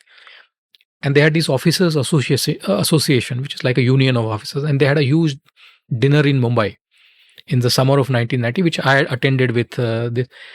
They were all senior officers of this bank. This is 1990. And the CEO of that bank came and gave a rousing speech. They had crossed 25,000 crores in deposit that time, which was very large that time. And I remember I was this fresh out of business school. So I was chatting to a few colleagues of this relative of mine. I said, so how much profit did you make? None of them knew it. I said, is some number. Because they were not asked to make profits. They were extension of the government. So their mandate was deposit. So that's what the chairman was talking about, that we opened X hundred branches and we crossed 25,000 crores deposit. Companies will do what you ask them to do. If shareholders are asking for returns on equity, then they will try to generate shares. And if that requires them to take more risk, they will. Ultimately, private enterprises work on incentives. If you incent people to make loans, they will make loans. And since bad loans are easier to make than good loans, they'll make bad loans. So you have to really, I am a strong votary for regulation to look at incentives for bank management. I know it's not a very popular idea among card-carrying free market economists that why should the regulator say how much money the CEO is making. I actually believe that that's right. because that shapes their behavior and that creates systemic risk. So I think to your point, why? Because the incentives completely went out of whack. And you started incenting people to do things which were not actually either in the interest of the institution or of the system. And the regulators were doing nothing. That's where now then the pendulum swung the other way around. Now, so regulators have many areas have become much tighter and so on. But that's the classic Hegelian dynamics you see everywhere. And some synthesis will emerge. So in India, for example, we had a very bad banking crisis in mid-90s. We don't remember, there were Indian banks which had no capital, negative capital, but had healthy deposit growths. Depositors couldn't bother less. Sarkari bank hai, where will my money go? Today that will not happen. So I think the fact that banking was a part of the government actually did help us hide a lot of ills in the banking system. But now that will change. I think one of the good things that has happened, especially after even the public government-owned banks got listed in India, is that there is a much higher scrutiny now of them, and that has improved their performance and behavior. That I can say unequivocally, that listing on the stock exchange of this government-owned bank actually has helped their behavior and performance. But that's where it lies. I'm saying that if you are a business in a capitalist economy, you will come under normal pressures that a business comes in. It's just that in banking, those pressures can create far more damaging outcomes than, let's say, in a cement business or because you are not considering systemic issues there.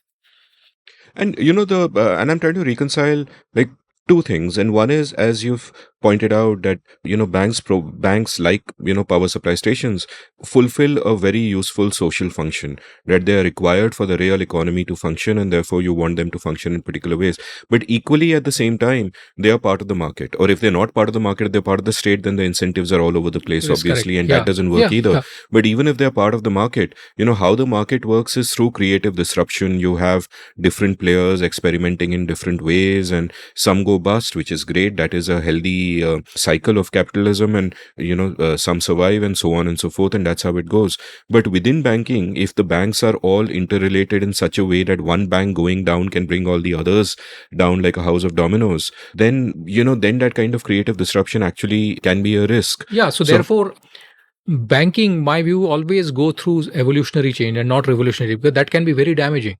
In fact, this issue comes to the fore when we talk about fintechs and all now.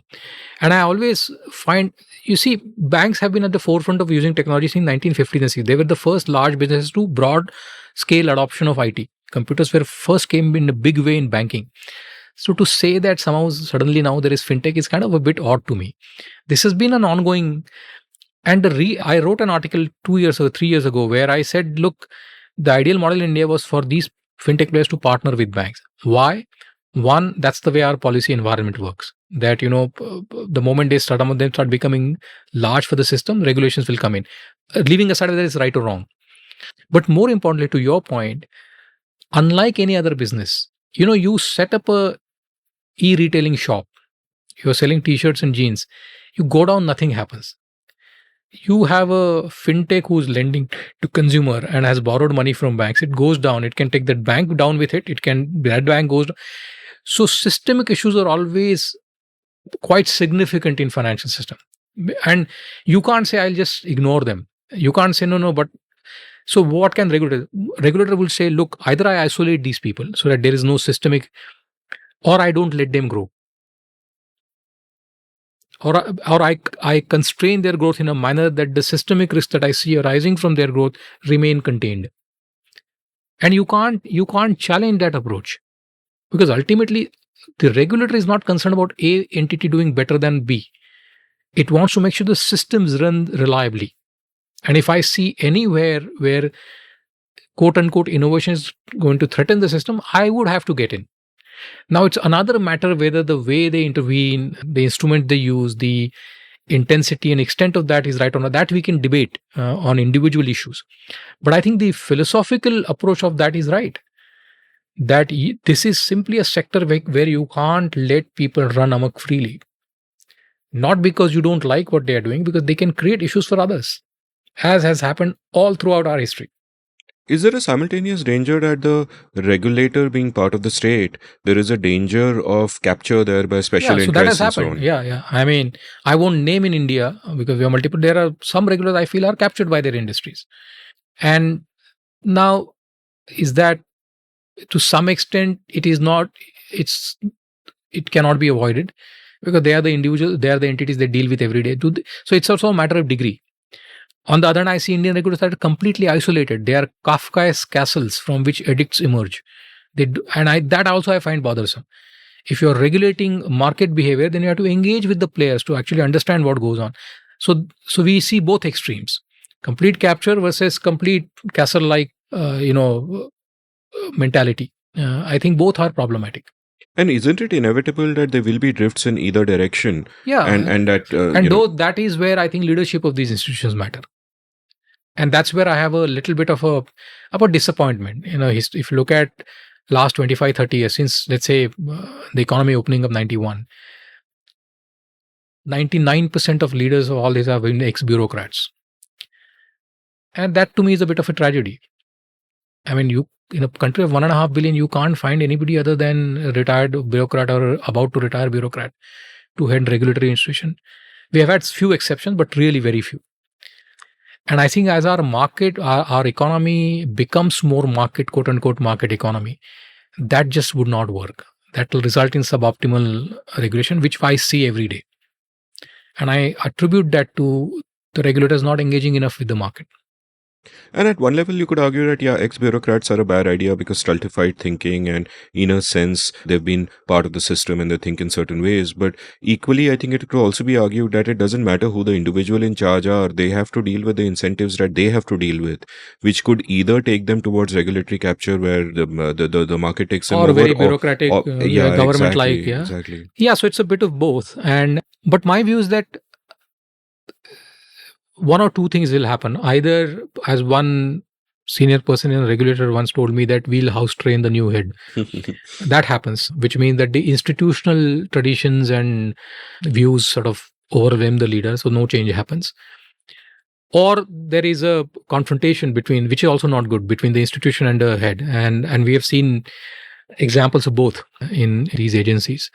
I feel that a lot of it has to do with the broader sort of political, social context in which these entities operate. And unless that changes, now I've thought a lot about this. Why is it that only ex-bureaucrats get picked up? And I realize that the people who appoint, there is a mutual understanding. Politicians know what buttons to press for these guys. They know how to deal with powers that be.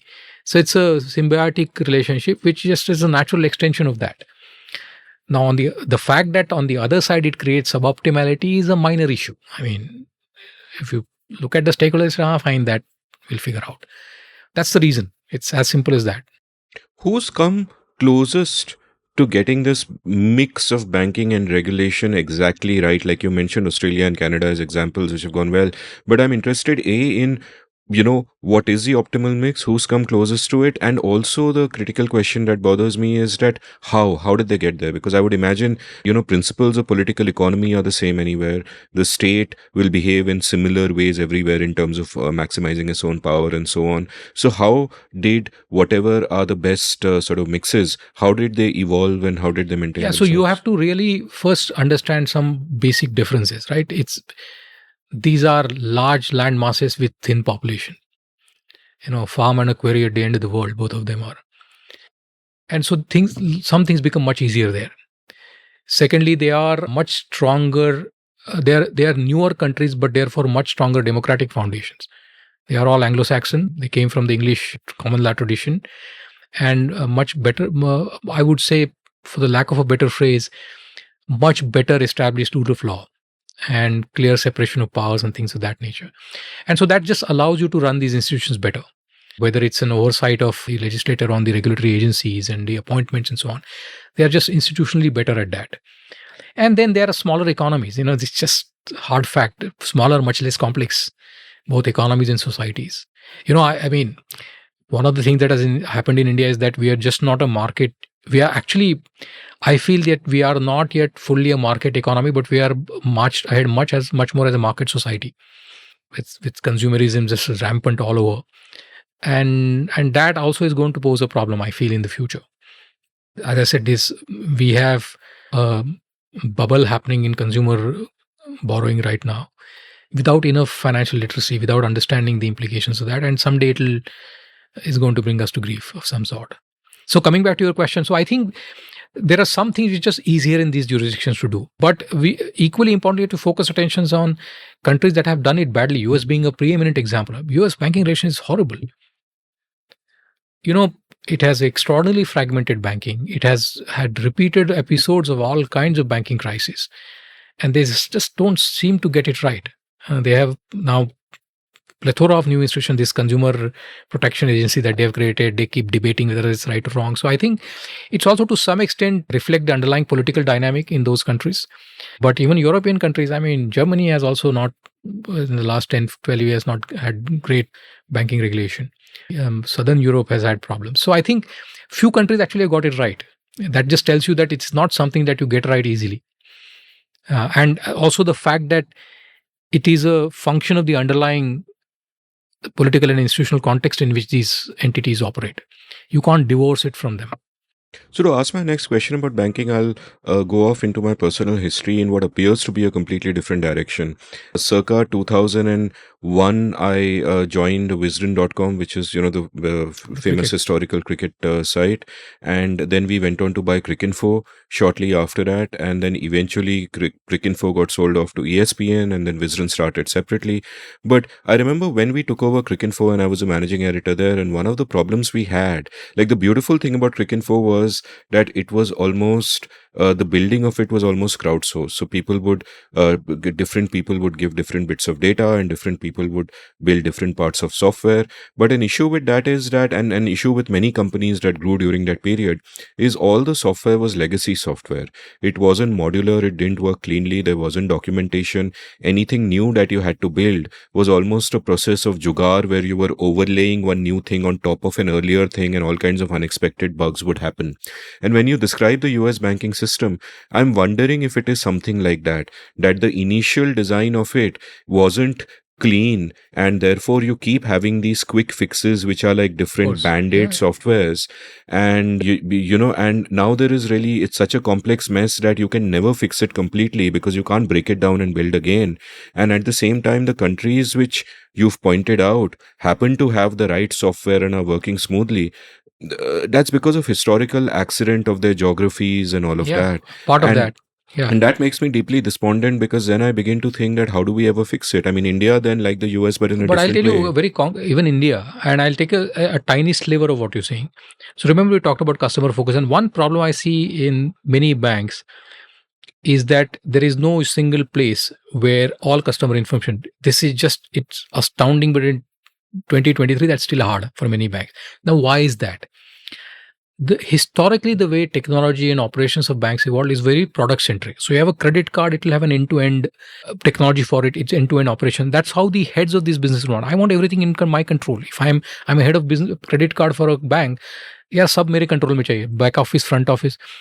If I'm home loan, that's what I will do. If I'm I am doing letters of credit for companies, then that's my business. I want end-to-end. So you look at both the technology but more operational architecture of these banks, it's highly sedimented. It's like a sedimentary rock with these end-to-end processes. And now a customer would run across these sediments. And so all of them struggle to get that right. People will claim that, so what, to take your Cricinfo for example, so you build wrappers around it. So I'll create one layer above it which will take information. That never works. Now, what would I do? As a consultant, easy for me is to say, do away with everything and build it customer-centric. It's impossible. It'll never happen because some of them have evolved over the last 50. So you have to constantly keep locally optimizing this. And this I see happen in all banks all the time. I remember once I once asked a bank guy, I said, why can't I go to your ATM and pay my credit card bill? What is so hard? Tell me one bank that allows you to do that. Wow, I never thought of that. I said, There are ATMs now which are called bulk note acceptors, which accept deposits. I said, just allow me to access my credit card bill and put cash. Tell me one bank that allows you to do that. Zero. Then they'll say, no, but not many people want. I said, that's not an issue. Even one person wants it, you should be able to do it. Why? It's not technologically, it should not be difficult. So there are many such examples. And the reason is, and this is, by the way, other point, that evolution of institutions is very path dependent. And it's often therefore hard to break out of that. Only a revolutionary kind of, and that just doesn't happen in these businesses because of the systemic issue. If I'm a new bank and I'm saying I'm going to do away all my IT and I'm going to rebuild it, I'll have to shut shop for 3 months. That's not going to happen. So that's why, to your point, yes, this is the situation where we will be in for a while, till this gradual incremental optimization will take us to a point where it becomes acceptable, as it has been for a while. So we will live with suboptimality everywhere of the kind that I just described, and we'll live with that. No, my worry is partly that we are condemned to suboptimality forever, because once you are in this loop, well, suboptimality is whose eyes? It's suboptimality, and that's what I meant by saying that it's in the eyes of the customer, that I can't go to your ATM and do XYZ. For a bank, it's a minor issue. He said, 1 in a million person will want to do it. I ignore him. And is it the case that if the technology suffers from all of these legacy issues, that it's band-aid upon jugaad, and the whole thing is kind of messy and you can't actually, reboot that from scratch right now. And therefore what happens is that everything comes down to local decision making and, the people within the bank being friendly enough, with consumers, in the sense building a friendly enough interface with the consumers so it's easy for consumers. Does that then require a cultural reboot within banking as a key priority? Before cultural, I think it's not just, by the way, technology. Technology is just a outcome of that. It's also the way the systems are designed. That's what I meant. This process, organization, structure, everything is very sedimented, and people grow in that sedimented setup. And so, their thinking is shaped that way, So that to some extent it will require cultural change, but it's an overwhelming change. I don't see that happening easily. And in fact, that's where the larger the bank, the harder it is. If you're managing 10 million credit cards versus you're managing 10,000, 10,000 you can do away with that system and maybe reboot it. 10 million you simply can't. But there are some private banks which are relatively new. Is it possible for, say, a brand new bank today to completely redesign itself from scratch? It is possible, but it has to be a brand new bank. And you have to completely reconceptualize the way you are going to build that entity. I think it's theoretically possible. Practically, I don't know. Because remember, even technology vendors themselves are like that. So today, if you went to an IT vendor and say, I want a credit card platform, you'll get a credit card platform. It may not integrate with many other things. So it's not just the user of technology. And then, these are so technology dependent businesses that the whole organization then is built around that underlying technology. So I think while I can entertain the theoretical possibility of that happening, I don't see practically that happening. So give me a history lesson now, in the sense that you've pointed about how this third phase in banking was mid-90s to COVID onwards, and all these private players were coming in and it started changing. So give me a sense of how this panned out and what are the mistakes that were made both by the banks and at the regulatory end. So the third, look, I feel that I always use 2000 as the year when competitive banking started in India. Before that, it was all state-owned. Private banks did come about in mid-90s, but they were too small till. And it's only when they started doing consumer lending, home loans and so on, that's when competition began. And then what happened, because that was the era of a lot of other changes. Remember, all these old DFIs were shut down and so on. So a couple of things happened. One is that they suddenly found themselves getting into area that they had no background in. For example, infrastructure lending, which all government-owned banks did. And they did it a lot of time at the instance of the government. I remember once one retired CEO of a large public sector bank told me, he said, look, you guys are blaming us for lending to some failed airlines now. But I used to get calls in 2008 and 9 saying, we need more aviation. Why are you not lending? And so he said, look, we had no idea. We didn't know how to evaluate a new airline, but we were made to lend. So that's what happened. And that whole thing kind of unraveled in the mid 2010s, when this all large NPAs, government had to put capital and so on. And what that did is that there is a still very large risk aversion in banking. If you look at, I have written an article with Professor Sen Gupta on, we call it consumerization of banking. So basically from 15-16 onwards, basically banks only want to give consumer credit because they say it's granular. I'm not going to have these large loans going bad and so on. Now, a lot of them are mistaken beliefs, but nevertheless, as a result, what is happening is I also wrote an article called A Decade of Credit Collapse in India, where I said that basically from 2020 to 2020, credit just fell. Historically, credit in India was going at 1.4 times the nominal GDP growth. If you look, I looked at data from 1960 to 2020, which means if the nominal GDP is growing at 10%, the credit will go as 14%. That was the one end. In the last 10 years, 2010 to 2020, it grew basically the same rate. So the ratio is 1, which means the credit was really, and that is what is reflecting in low economic growth now. My strong belief is that we are struggling is because we just not have put enough capital in the form of credit into the economy. And we have put it more on the demand side through consumer credit now than from the supply side. Nobody's building large factories anymore and so on. And that would have implications and so on. So I think, so what happened was, one, we had this state-owned bank going through this very bad patch, which has created risk aversion, which has allowed a space for the private banks. So the share of state-owned banks is for a long time at around 73-74 has now come down to 60% of the bank. It will go down to about 50 in the next 5 to 10 years. So now private banks are the dominant players. And top 3 of them basically don't do project loans. They say, sorry, that's not our business. Now I wonder who's going to, if tomorrow I have to set up a cement factory, who's going to give me money? SEBI is telling them, look, borrow from the bond market. Bond market has its own pathologies. It's not as easy for everybody to access that. So those are some of the systemic issues we'll have to solve going forward. Have we swung from lending too much to lending too little when it comes to infra? Because it has. So what has happened is that, see, the lending happened in this PPP model where there are private players building. That model just people have given up on. So now what has happened is spending has become government spending through things like NHAI and so on. And so people don't have to lend to the projects, but then they are lending to contractors who are building those. And so the form of that change, and that's probably slightly less risky because as long as you have a government order and so on, and you're just lending people to buy construction equipment and so on. So I think that's the change that has happened. So there is that change, and then there is consumer lending. But I don't think together it's going to be enough. It's very, so yes, 2 days back I was doing this calculation.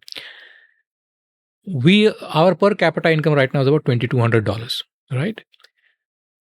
Now, we are a low income country right now. The definition of a mid-income country is per capita income of $8,000 to $13,000. China is about $11,000 now.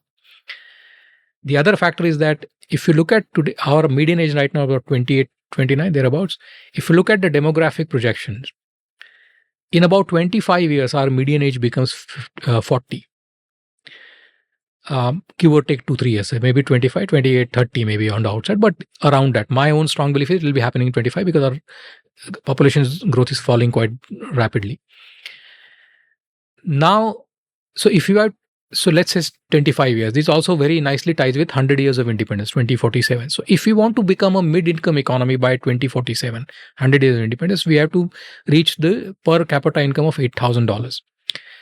So if you do the calculation, that requires me to have per capita GDP growth of 5.5% for 25 years. That's per capita. Assume population grows, right now it's growing at about 1.3%. Let's say 1 to 1.5%. I need a real GDP growth of 6.5 to 7% for 25 years just to become a mid-income economy. After median age of 40 years, economic trajectories of countries don't change. It's across the countries we have seen that. It's just the dynamic of the demographics such that China is coming to 2%, 3% growth because they have reached that now. But they had 40 years of 7% plus growth. So that's our challenge. If I really, in a nutshell, put it in very basic, simple arithmetic. And if I apply this 1.5%, 4%, so I have to have, now remember this is real growth, which means nominal growth will be 10, 11%, which if I apply this 1.4, I need 15 to 16% credit growth for 25 years. Do we have the system with the capacity to do that? And you'd want more of it on the supply side than the demand side, because that's one balance. And people keep, our economy has become more efficient. I said, fine, that 1.4 becomes 1.2. We still need 13-14% sustained growth for 25 years. Otherwise, we can't have this dream of being even a mid-income economy. So now, you see, growth comes out of two things: productivity and number of people, right? We have never done more than 2.5% productivity growth. So I'll give you the benefit. I said 3% hota hai. I need to get another 3 to 3.5% out of people working. You can't have that if the population is growing at 1.3. So the other important imperative for us to get more women working, something that we do appallingly poorly. And I just feel there is just no other way. It is not a social or moral obligation for us anymore. It's a brute economic necessity that we need to get more women working if we are to reach the middle income status. Otherwise, we are damned to be remaining a poor country. That's the way I see it. So that's the broader context. This whole power plant analogy is that I want a stable supply of 13-14% nominal credit growth for the next 25 years. If as a country, I want to become a middle income country. I want to go back to something you said earlier, where you spoke about the distinction between a market economy and a market society. And you've also alluded to how a lot of consumer credit is, a bubble that's waiting to burst. I mean, my words, not yours, but that's a sense I took out of it. And I'm guessing that is related to your term market society. So can you elaborate on that a little? Yeah, so I feel that, and it's maybe you and I think that because we grew up in a different era. My father built house without borrowing money. His hard saved money was put together and whatever simple house was built. My generation is a bit of transition generation. We do borrow money for the next generation is borrowing for everything. The other day I was talking to somebody. I said, if somebody needs to borrow money to buy a Zodiac shirt, that person should not borrow.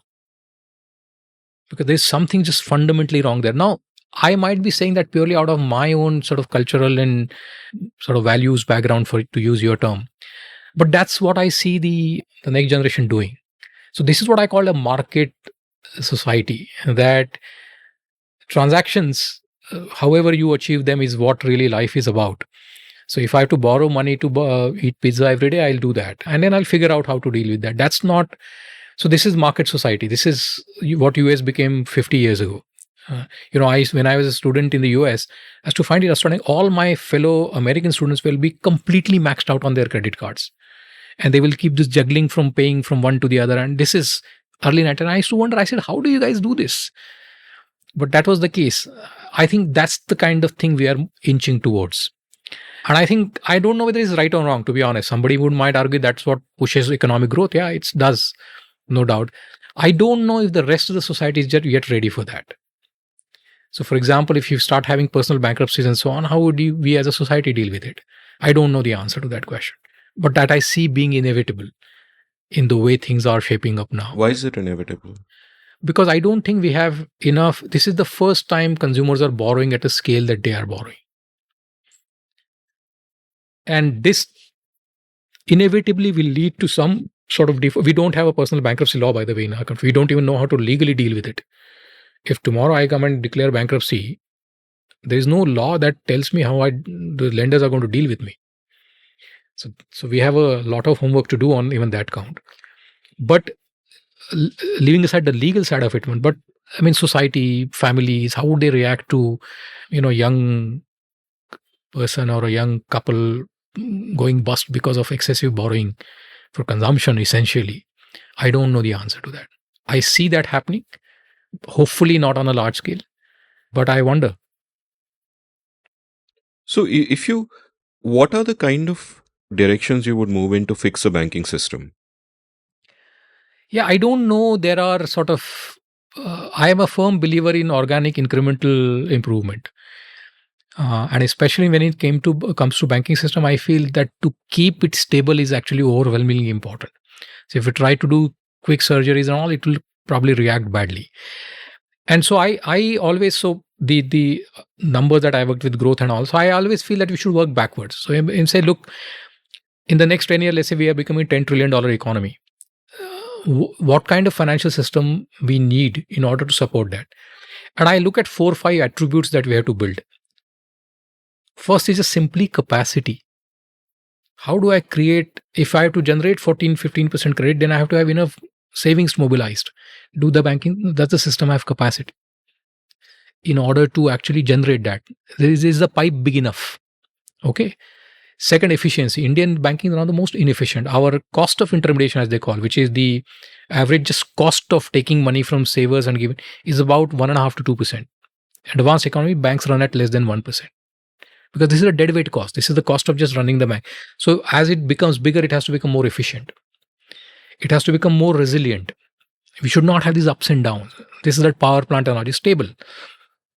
It has to become more innovative. As I kept saying, the real economy becomes more complex. If electric vehicle needs funding, you have to figure out how to fund an electric vehicle. Because we have to understand what his life cycle is, what his economics is. Nobody is lending to, because nobody understands these things. So you have to become innovative in that sense. And finally, you have to improve access. We still have a large part of our society doesn't have full access to the system. So I always look at these attributes that we have to build in the system. And then I always, we wrote an article called Thinking About Financial Sector Reforms. We said, any idea, you test it through these attributes. What of these is improving? So if I'm making a change, policy change, is it improving capacity? Is it improving resilience? Is it improving efficiency? Because if it is, then yes, let's just do it. Will be hard to find something that is going to fix everything. And there are inherent contractions. You increase capacity, you increase risks. So then resilience becomes, you often end up making it more inefficient and so on. So I think that's the way I would look at it, rather than saying these are the 3 fixes you do to the banking system. Is there an intellectual ecosystem in India which thinks deeply about banking and which thinks, at a deeper level, at a more meta level, at a higher order kind of thinking kind of level, or is it sort of policymakers and politicians just going for the next quick fix or whatever, short term? So I will answer that in 2 parts. I have found academic solid research on Indian banking lacking. And I have actually looked around a lot. And there's just not enough, and certainly not enough of good quality. That's purely academic research. And I find academic research important because it sets the intellectual foundation of how, in terms of policy, I think we have good people who are involved in policy making, although our policy making is almost always reactive. So crypto happens and then you figure out how are we going to regulate it or not. You don't say, well, things called crypto is happening elsewhere in the world. Let's just think about how we are going to deal with it in India. NBFC crisis happens and then you say how I'm going to regulate NBFCs differently. So it's always triggered by some happenstance. You're being reactive. Absolutely reactive. Now, some of it is inevitable, but I think a lot of it does not have to be. And this is where this happens because of this castle mentality of regulators. If you are bogged down in a fortress where you believe engaging with the market is doing something wrong, then you will always be reactive because you have no sense of where the things are headed. And that is why I feel that, see what happens, and again, I don't give US as a general example, but there is a lot of mid-level exchange between market. People go on deputation to regulators, come back, and this happens in UK. We don't have that. We have that on a very small extent. So if I could send a mid-30s consultant who's working in consulting firm on a 2-year deputation to one of the regulators, it would be terrific for both, in my opinion. It doesn't happen. We just don't have established mechanisms to do that. And that actually, to my mind, deprives us, both sides, by the way, both the regulator and the regulated, from sharing or developing a uniform view on how the world works and so on. Is there too much of an adversarial reaction between the regulator and the regulators? In some cases, it's not always, but it turns adversarial sometimes. Sometimes it's capture, which is just far too friendly. It both. So I think that's a function a lot of actually specific individuals than institutions. But in general, I think there has been a aversion to engage too much on an ongoing basis. So they will form committees and all, get people from. I have served on a few committees and so on. But that's episodic. And it's very focused on a certain issue. There's not very limited ongoing. It's very interesting. I often try to engage with people in regulators. And I say, look, this is what I'm trying to do. You would never, ever get a response. Best you'll get, thank you for sharing. Okay, I mean, that's it. Never, I have this 4 question, can you do this? I mean, there's never an engagement. And maybe it's probably because they're worried that they should not be seen as, I don't know what it is. But a lot of these engagements purely on simply academic issues. This is what I'm trying to figure out. This is what I'm trying to analyze. Do you have a better way of looking at? I've had these kind of exchanges and never ever any engagement from. And it amuses me more than it upsets me. I wonder why this is so. Why are they so insular? But they are. So I don't want the people in question to get too offended by this next question of mine, but I do honestly wonder that do the people who run the big banks and the people who run the big regulators, but I'm sure they have a very good sense of what they are doing in their own, specific position and incentives. But do they also have a sense of the larger system at play and a sense of, banking as a whole, what is wrong or right with it, etc., etc.? So I think some of them do. I mean, some of them I know individually actually do know. They have a very good perspective on larger issues and so on. But ultimately, you get bogged down in an institution you are working, right? And you become a cog in the large wheel, in a large machine. So I think that's where it is. One of the outcome of having long established institution is that there's an institutional momentum that sort of carries on. It's very hard to change that. I mean, leaders can, but on the margin. And so that's what it is. So I look, India is luckily blessed with good people. And that's true both in banking and even in regulators. I think individually I've seen fantastic people. Whether that results in great outcomes is where the issues are, in my opinion. So I'll ask you to react to something that our good friend Ajay Shah says, where he draws an analogy with air traffic control. And I'm sure you've heard this argument, where he says that if a country doesn't have the ability to run air traffic control and planes keep colliding, the logical thing to do is have fewer planes. In similar fashion, he looks at the banking crisis that we keep having here and argues that if a sound banking system in India is decades away, then is it... I know. I've heard that from him for a many times and severely disagree with him. I mean, his point is that we're just not ready to have banks. I mean, that to my mind is just meaningless.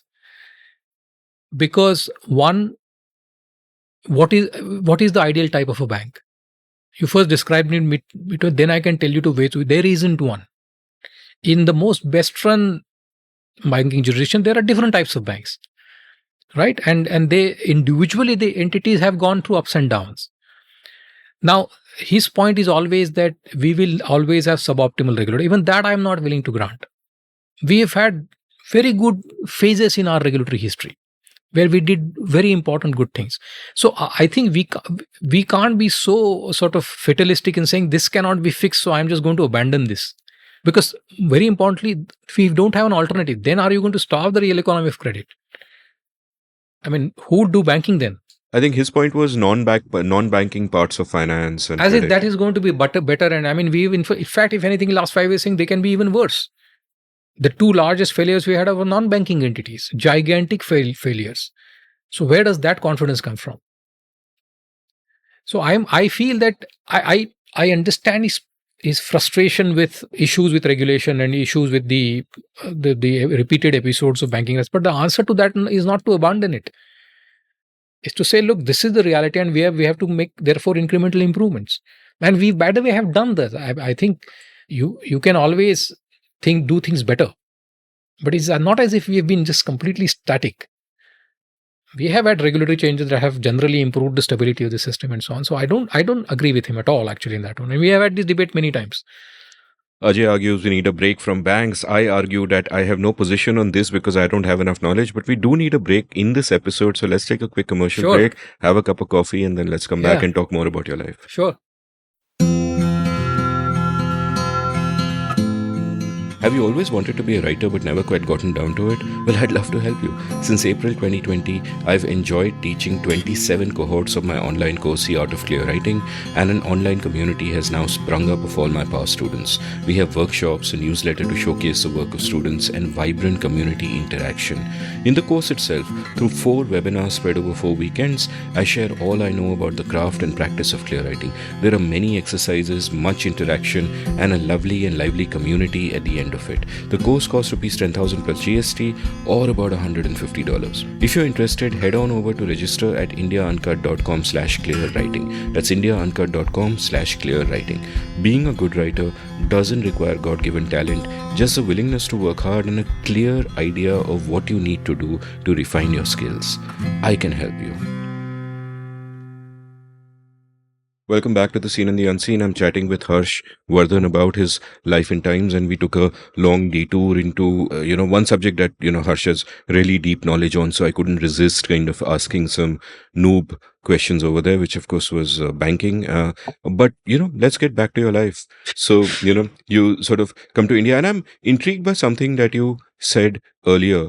About being on that cusp generation where you grow up in a sort of a socialistic India, but then you begin your working life happens where India is opened up and continues to open up for a while. And you mentioned that this had economic consequences, social consequences, and so on. So can you sort of elaborate on each of these? Yeah, so I everybody knows, right? We've changed quite dramatically in last 25 years or so. So 96, when I came back, I quite a dramatic change. Huh? So, for example, before I went to the US... No, ask me changes with regard to your generation, not India per se. I know. Mm-hmm. So, I'm saying, for example, home delivered food did not exist. When I came back, it had begun. In fact, I used to live in Andheri in those days, and there were a whole bunch of restaurants that said, "Sir, wo ghar pe bhej denge. Phone kar dijiye." And it was a revelation to me. I mean, these are small things, but they were quite. If you stay out for 5 years, then you notice them much more than if I had stayed on and sort of incrementally they had developed. But coming back to my point, I look at you talked about my class at IIM. We were a class of 140, and all of us, by and large, came from similar background, and we all went through that transition. So our aspirations were shaped by what we saw in the socialist era, and we suddenly started working in a more free market, and as a result, we were rewarded way better than we ever anticipated. So what I see today is that my guess is about 60 to 70% of my batch is semi-retired, and we are all in their mid to late 50s. So this is not a time, and this happened, by the way, good 5, 6, 7 years ago. So basically by 50, many of them sort of got out of the rat race and they are doing other pursuits. And I think that happened partly because of this transition, that our habits got formed in the era of scarcity, but we were financially rewarded in the era of free markets. So you would earn a lot but spend little, save wisely. Because of your habits and not change. So you got that financial security way sooner than you thought you would get. And I think I see a lot in that cusp generation. It may be very different from the next generation because their habits are formed very differently. But that certainly happened, I feel, to my generation, that people who went into workforce late 80s, early 90s, they were the cusp generation. And tell me about your early days in consulting. Like, how did you change in that early period? Because I would imagine, though, in your case, it would be different because you did spend 5 years doing a PhD and you weren't straight out of management into a consultancy firm.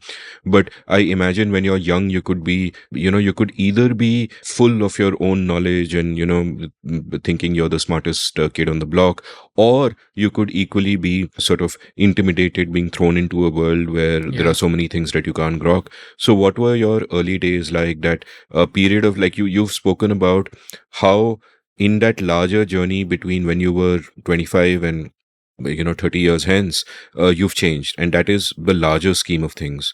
But what was that process changed as a like? Person, changed as a person, and even changed as a consultant in the way that you look at things. Actually, when I was doing PhD, I had no sense of becoming a consultant. But it was just a personal change. It's just the way you looked at issues, you try to address them, that changed.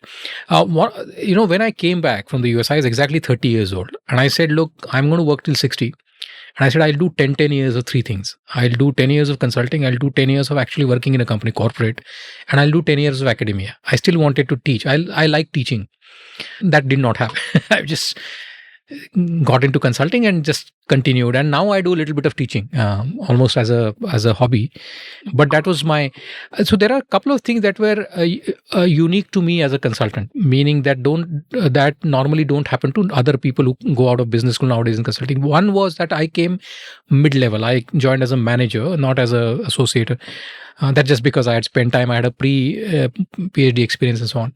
And secondly, I specialized very fast. I always, pretty much from day one, I worked in financial sector because I had a bit of a background. There was always enough work. Lot of new consultants, then they move across sector. Today you are doing hotel, then you are doing a pharma company, which both unnerves some people and appeals to some people because they just variety. That didn't happen to me. In fact, in my 25 years of consulting, there's probably not more than equivalent to 2 years that I worked on non-financial companies. I worked for 1 year for a pharmaceutical company. I worked on engineering kind of companies for a while, but 90% of my time went in financial sector across. So banks, insurance, mutual funds, exchanges, everything. I mean, you hang on for as long as I did, you end up doing everything. So those were two things which are unique to me, which don't normally happen to somebody who has a typical out of business school consulting career. They do float around in different domains for a while before they specialize, if at all. Many of them don't specialize at all. So that was different. So early years were two things. One, I was new, but so was consulting as a field new. In fact, it's very remarkable that I saw buyers of consulting changing in the course of my career, becoming much smarter in the way they bought. See, earlier years, I used to find it absolutely astounding the amount of homework that companies did not do before you hired. See, consulting hiring is hiring a combination of a doctor, a coach, and a shrink. And you have to do a lot of homework to really get value out of that. You have to really understand what your issues is, where you need help, of what kind, therefore what kind of consultant. Banks, people would simply not do it.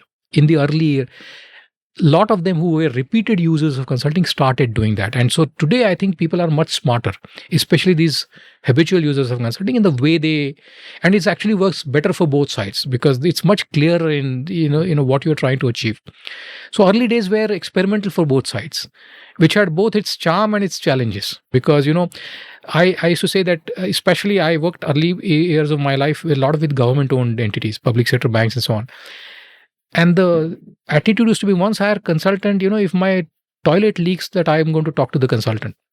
I can't tell you the amount of speeches I have written. Wow. Because my client has to go and give a speech. He said, "Acha boss, ispe kuch likh ke do." Wow. Because there's no such thing as boss. I am supposed to do something else.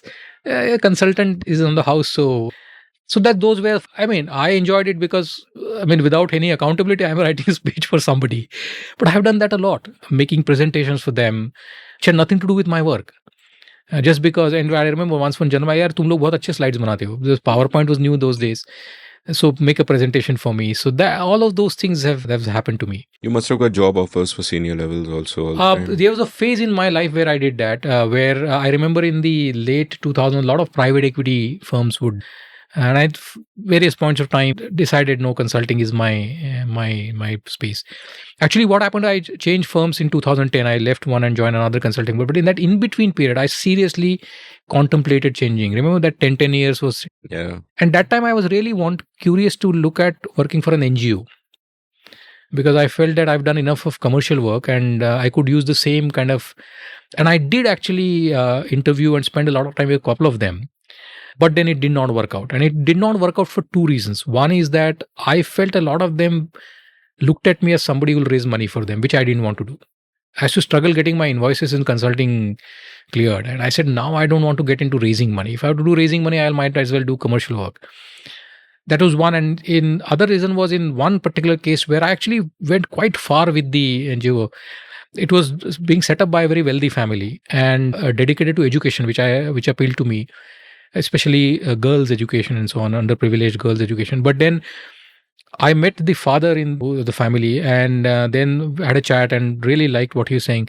And they said, by the way, you meet my son. And I met the son and I realized he had diametrically opposite views of what this entity should be doing. Wow. And I said, I don't want to get caught between their crossfires. So I kind of abandoned that idea. But I did spend time trying to explore that, and then said maybe consulting is my domain. So I joined another consulting firm. But then what happened in that early 2010 is I started getting into this policy area, which kind of was not for profit or not for command. I almost accidentally got into it. A colleague of mine was doing some work with Planning Commission. He was a member of some, and he said, look, I don't understand anything in economics. This has a lot of economics, so why don't you help me? And then I got involved with that. And then through that, then I walked into that ecosystem of, and then did fair bit of work in that with government, with regulators and so on. So, and I still today, as you know, I write a lot on policy issues. So that's what happened about 10 years ago. So now, right now, I spend about 30-40% of my time in consulting, and the remaining goes in partly research, policy work, and also a little bit teaching. You had mentioned that anecdote earlier about how you called your dad from the US and you told him about the internet and you said it's going to change the world. And he was like, you say that every 6 months about something. I don't believe you. And I see a tendency there to sort of, and I've lamented it in myself as well, that you see the future in a sense that you know that something is going to be very big at some point in time. And either you do something about it then and you're too early, as has happened to me, or you don't do anything at all. You just sit on it. And I'm guessing that if that is something and that is something that is likely to happen with any curious higher order thinker. And I guess that two of the temptations that can then come is, one, you either become an entrepreneur and you capitalize on whatever direction you think the world is going in, or you become an extension of an academic, not exactly an academic, but an intellectual of some sort, where you write about it and you expand on the ideas on what you see. So have these, like, one, is that a tendency that you have that you can often look ahead? I'm not an entrepreneur. Clearly, I'm not. And I discovered that long time ago, because idea is just one tiny small part of being an entrepreneur. There are many other things that I simply don't have those, again, that temperament, those skills and so on. So I fairly early on figured out that that's not my, but yeah, to write. I mean, I would say my natural instinct is to explore possibilities. If this thing is happening, where can this go? And then challenges and opportunities, to put it very simply. I've been talking to some colleagues that I feel that there is something afoot in the Indian finance in the last 3-4 years. You talked about COVID. A lot of these fintech markets are changing, and I really would want to spend time on figuring out all what is happening, where can it take us, what are the challenges it might pose, and so on. And often it's very unformed. I mean, you have just an instinctive feel that something is changing. We are not clear quite what and why is it changing. But that's why I feel, to your earlier point you made, that I see great value in embedding one in this ecosystem where people are willing to engage on this. What I felt disappointing, to your point, that many people in business world are not. For them, it's lot what my business, and which is kind of natural. But very few actually want to go beyond that. While that is something that I find very interesting and appealing. What are the social political repercussions of this? I for example, I remember the last election, I thought that social media played much greater role than what that time people anticipated or people understood. And later on, a lot of articles came. I followed a lot of them and how that happened. So those kinds of things actually interest me a lot. And normally it begins with my domain, which is finance and banking and so on. But then it also extends to other areas. So yeah, I mean, my reaction is more the second of what you mentioned. It's not, is there a business opportunity? And in my case, what happens is that oftentimes people come to me saying, look, I see a business opportunity. Then I am very happy to engage. And I do that all the time. I mean, I love meeting with entrepreneurs and talking to them. And but every of those interactions tell me I'm not an entrepreneur, which is actually an important realization to have. So I will be a disaster as an entrepreneur. I guess as an entrepreneur, you have to go headlong into one thing and just be obsessive about it. Whereas I guess your natural instinct is to doubt.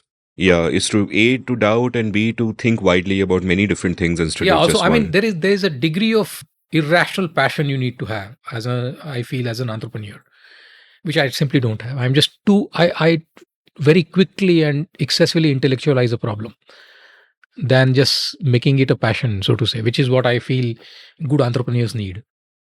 What are the kind of rabbit holes that you've gotten into in recent years, and what have they taught you? Like the big learnings from them, which might have surprised you, or, I mean, rabbit holes, passions, areas of interest, especially if it's something outside your normal domain of finance and banking, but, just... Yeah, so last few years, I've got interested in law. And the reason for that is I realized that in businesses that plays a much greater role than previously I thought. And so that's something that, and I luckily had good lawyer friends who were always very helpful in sort of engaging in conversations where that became very clear to me. So it's not a rabbit hole, it's just a new area that kind of I now feel interest me a lot. Can you elaborate on what you said about, law playing a greater part in business and many realize? Yeah, so especially I what I found, my conception now of business is that all businesses, there is a foundational sort of rule of law structure in any company, whether it's operates to company law or sector specific laws and so on which ride institutions. Institutions get constructed basically as an outcome of the law that creates them, both business institutions, but also things like regulators and government. And then on top of that, you have then sort of business outcomes, and then you have things like governance and so on.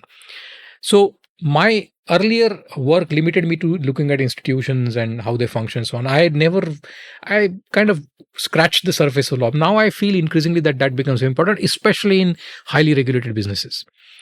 And that's what actually, because you can't understand regulations unless you understand laws well.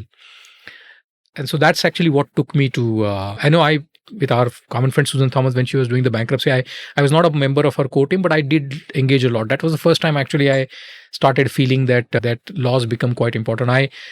I chaired a committee of RBI on securitization, which is also in that work. I realized that laws become quite important. Things like seemingly unrelated things like Stamp Act and transfer of property and all those become actually quite important, and they have meaningful impact. That's when actually I started feeling that this is something that I need to better equip myself with, so to say.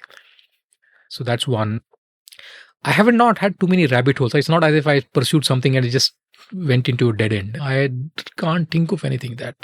There are things that you want to explore and then after a while you lose interest. That happens to me all the time. In fact, I very rightly realize that I will not be a good academic. I simply don't have the tenacity to put out papers. If I on the back of the email I figure something out, I said, good enough. Now I figured how this works, and that's why a lot of time I partner with academicians, because they have that tenacity and also the incentives to actually convert it into a paper and publish it and so on. That I actually have limited interest in. Questions interest me, and then if you figure something out and I said, okay, let's move on in life. That happens to me all the time. How do you relax? What's your guilty pleasure in terms of spending time? I listen to a lot of music still. I learned music as a child, 6-7 years. So I have a little bit of a initiation. So I understand grammar a bit more than probably other people would. So that's my most common, and I read a lot. I told you earlier that I don't watch cricket. I used to watch tennis a bit, basketball a bit, but I'm not a sporty fan. I haven't watched a Hindi movie in 40 years. So those things don't occupy me. So it's basically music and reading is what I would say takes most of my time.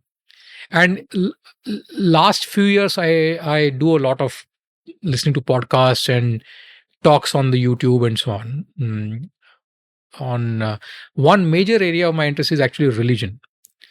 But religion not but religion as more as a social force, not as theology or following religion, so to say, but just history of religion and how it evolves and how it impacts society and so on. So I do a lot of reading in that. When one is young, one has a very compressed view of time. Like when I was 20, I thought, man, 40 years old, I know. I'll be dead by 50. Who wants to live that long and all of that? I agree with you. And you have that view of history also. Something that was 20 years ago seems like it was forever ago. And I think one of the things which approaching 50 now is that time is no longer so compressed, that as much time has elapsed, since my birth to now as World War II. In fact, it goes back before World War II, So you realize that 50 years is not that terribly long a time. That if you're discussing something that happened, say, in 1850, it's not that far back. It's not, yeah. And that the world moves really slowly, paradigms change one funeral at a time. It's something like religion. In my rationalistic atheist way, I had the arrogance that religion is irrelevant. But then you realize it'll actually be with us forever in some shape or form. Yeah. Because of the way humans are. And see, my view is that, and I don't consider myself remotely religious, but my view is that if you add up the balance sheet of religions, any religion, generally speaking, more good has been done in the name of religion than evil. Religion has resulted in a lot of bad things. But a lot of good has happened in the name of religion across all religions. A lot of good charity and act of great benevolence have happened in the name of religion. And so to that extent, I am, now that I've read a fair bit, I am more tolerant of the role of religion in society. One, it's inevitable, as you say, and it is not always bad, which is what I would think when I was like in 20s. I thought all organized religions were complete nonsense. I don't think that anymore. Yeah, and does that expansive sense of time, how has that changed the things that you want? Like when you were 30, what did you want? When you were 40, what did you want? What do you want now? Do you think in terms of, playing the long game? Or do you think in terms of sort of playing infinite games as opposed to finite games? Do you just think in terms of doing stuff and not thinking about outcomes? Just do things which make you give you peace? Yeah. So, I mean, for a lack of a better phrase, I think I am far more self-centric now than I was before. In the sense, I mean, let me clarify that. Not selfish. That, I told a colleague of mine the other day that your professional nirvana happens the day we get up in the morning and say, I don't have to impress anybody today. Wow. And that happened to me honestly. I can say that with my about 10 years ago. I honestly, professionally don't feel the need to impress anybody. I keep doing my work to the best of abilities, but if somebody is not happy, I'm saying fine. I mean, let's part ways. And so to some that extent, you do work for yourself. You read for yourself. Conversation this don't happen very often. So the fact that I read about something is I don't read it to tell somebody. And so that is the sense in which I think you become very self-centric. So I listen to a lot of music, not to tell anybody that that I have heard so and so. I mean, there is a group of people that we keep sending each other recommendation on listen to this one and that one, and that happens. But it's all for very fairly self-centric joy for you, not to achieve any external outcome. And I think that's the change that has happened in the last 10 years, both professionally, personally, and so on. At the same time, I have also increasingly became acutely aware of remaining intellectually engaged, even after your professional life ceases. I keep telling my wife jokingly that after 65, I'll pay people to employ me. Because I feel that you physically deteriorate when you start intellectually disengaging. In fact, I've begun to understand in the previous generation, why would people go to religion?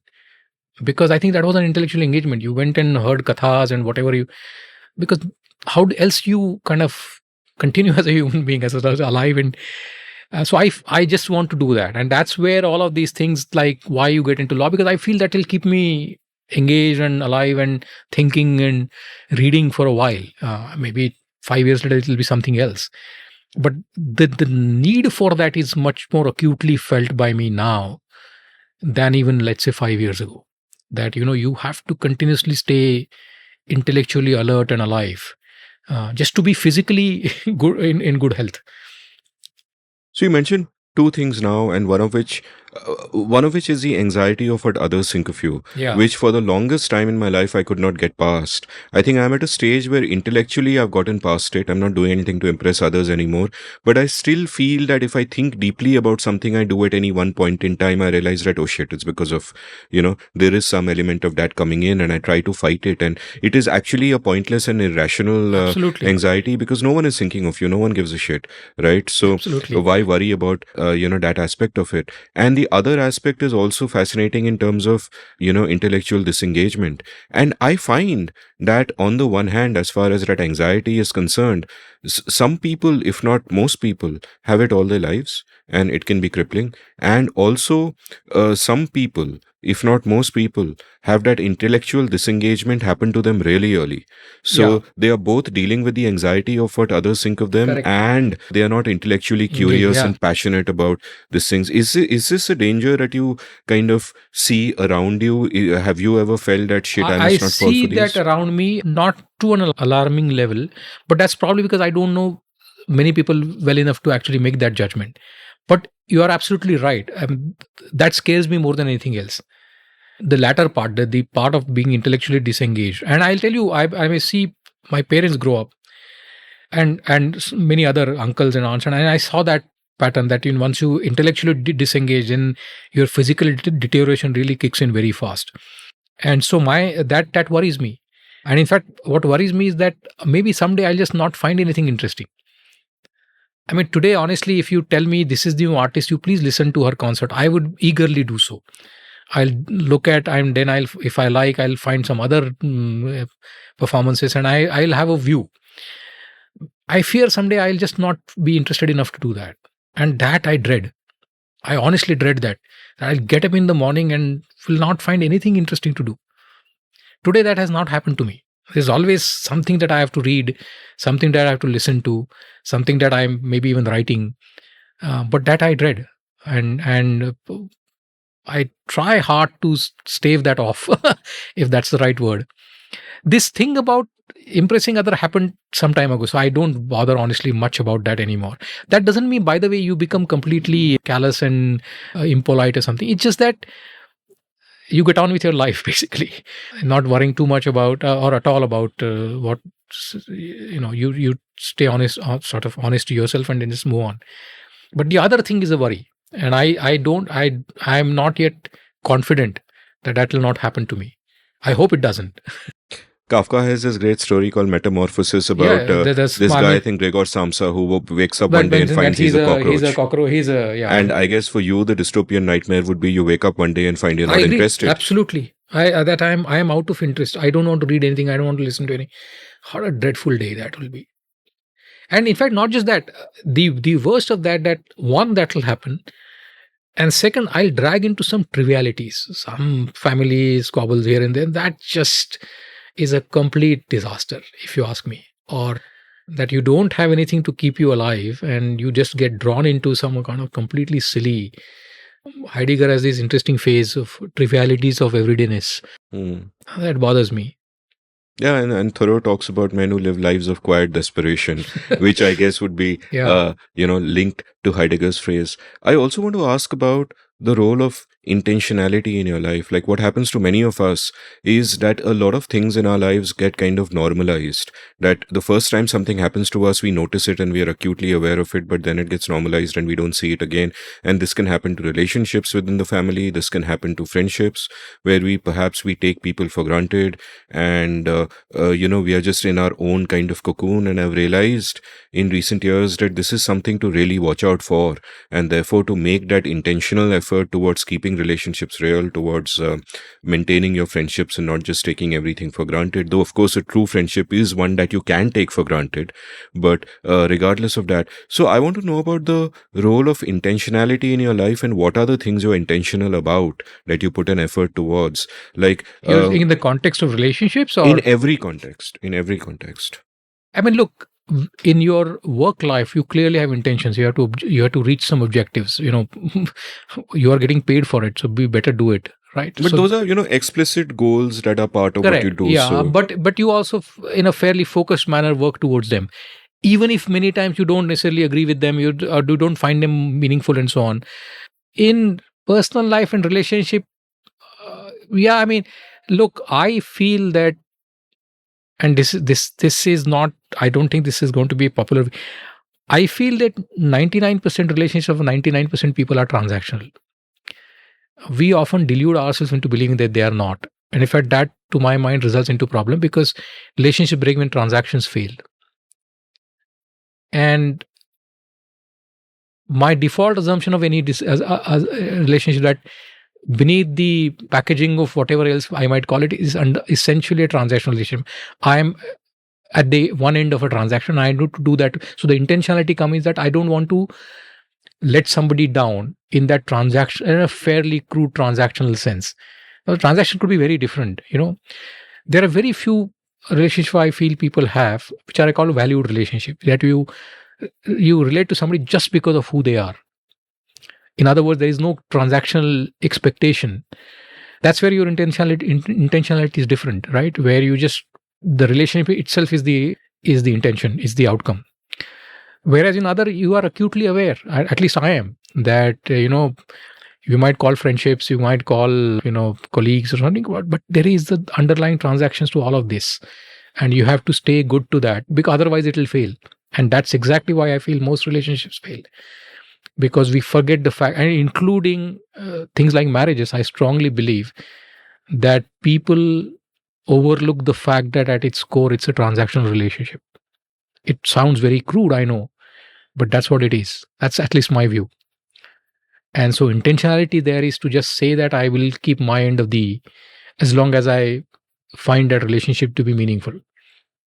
The controversial part of your statement is not that you said 99%, but that you didn't say 100%. Because one could argue that any relationships, even in that valued category, even between parents and children or spouses, is at some deepest level, it is transactional and you are just not making that explicit. No, in fact, I would say family by construct is a transactional unit.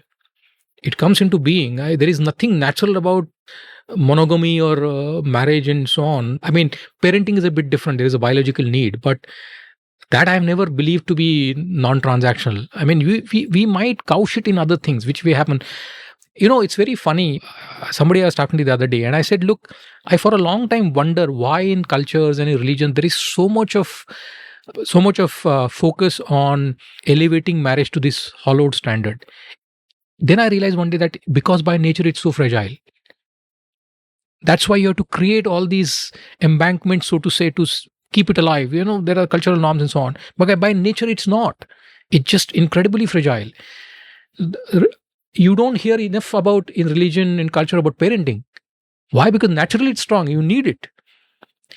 And so I feel that cultures and societies and religions have actually created that, just recognizing that it's by nature very fragile. And I think it's fragile because it's transactional. And so I never believed, but I do believe that outside there are relationships that can be valued. I feel a lot of people who have these spiritual guides or are often, because if the dead person, you're not going to, I mean, you can always say, oh, psychologically there is a transaction that I feel somebody will do something good for me, but it's not in a very physical sense. So to that extent, those two I call valued relationship, that you have faith in some. I'm far more tolerant of these kind of worshipping of these god men and so on, because I feel that there is a basis to that relationship. It's not a transactional relationship. Especially somebody is not alive anymore. But yeah, you're right. I mean, maybe it's 99.9%.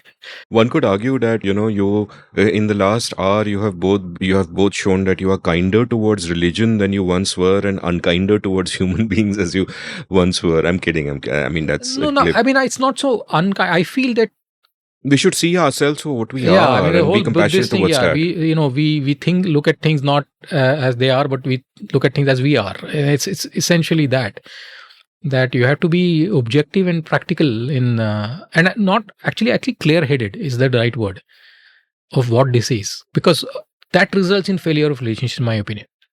That you fundamentally overlook the fact of what this is about. So let me throw a question at you. Let's say you and a friend, let's say you and Ajay Shah are abandoned on a deserted island, right? And 1 day passes, 2 day passes, and both of you are really smart people. You're doing whatever the smartest things you are to attract other people, but phone batteries died out and there's no signal anyway, and there's little chance of survival. And then gradually the food runs out because it's a really small deserted island. And you're reaching a stage where whatever hope you have of rescue depends on your staying alive and depends on your eating. And the only source of food now is killing and eating the other person. Right. So if we get to that stage, do you think that you would do the needful? I don't know the answer. And I would like to believe that I won't. I'll rather die. I mean, look, cannibalism is not a matter of taste. It's a matter of value. Yeah. So I'd like to believe that I won't, but I don't know. I mean, it's a situation that's rationally very hard to come to a conclusion to. In fact, if one is to be completely coldly rational, both of you know that there will be a point in time where the other person will be forced to kill you. So you got to get him. You got to get him before that, and he's got to get you before that. And if you take this to his logical but I'm saying conclusion, that if the situation is that only one is going to survive, then that one person could survive for a while, then that issue who kills whom comes in as a rational. But if both are going to die, we rather kill each other or you commit suicide. I mean, why not? Why? No, but you live in hope that you will be rescued and you want to survive. But my point was an interesting game theoretic point that then once you agree that it is coldly rational to kill the other person, the optimal time to do so is as soon as you're deserted. Because the other person has to get you that's before what game you theory get will tell him. You work backwards on the end. It's called finite games. I studied game theory for my PhD, by the way. Lovely. So this is very well set in that you in finite period games. You work backwards from the end outcome and you do that as soon as possible. By the way, this Lord of Flies, you read the novel? William Golding, masterpiece. It's actually really that. There's a bunch of young kids who are doing, and effectively it brings out all the base human emotions on a deserted islands and so on. It touches some of these issues. So yeah, I don't know, honestly. I mean, these are hard thought experiments to... So here's another question for you. I agree with you that I don't know what I would do, but my instinct is that I would just rather die than actually kill someone. And well, I will not even instinct. That's what I would like to believe about myself. Yeah, exactly. And I would like to believe that about myself because I'm thinking in terms of the norms I've set for myself. So my question for you is, what norms do you have that defy rationality? I don't know. I have norms. I feel, I mean, I would say that I recognize the fact that you can't be fully rational in every situation. I mean, the first norm of rationality is to understand limits of rationality. That oftentimes you act completely irrationally, and you do so because of other considerations which are irrational but they're real. And so I think that's probably about the only norm of rationality that I would say that I have, that there are limits to rationality. And you can't be fully rational. I mean, we'll create an extremely unpleasant and almost unsustainable society if everybody acted completely rationally. We need a fair degree of irrationality for society to get on, in my opinion. I'm fascinated by and you know, and to draw a metaphor, I often refer to Michael Gazzaniga's experiments on split brain epilepsy. Are you familiar with him? So Gazzaniga is a neuroscientist, and a few decades ago, and he wrote a book called Human, I think, which mentions this. But I first read about this from Steven Pinker, possibly in the Bank Slate. But essentially, the experiments were this: that people who suffered from split brain epilepsy, one way of treating them was that you sever the bond between the two hemispheres of the brain. So the right brain and the left brain are no longer communicating with each other.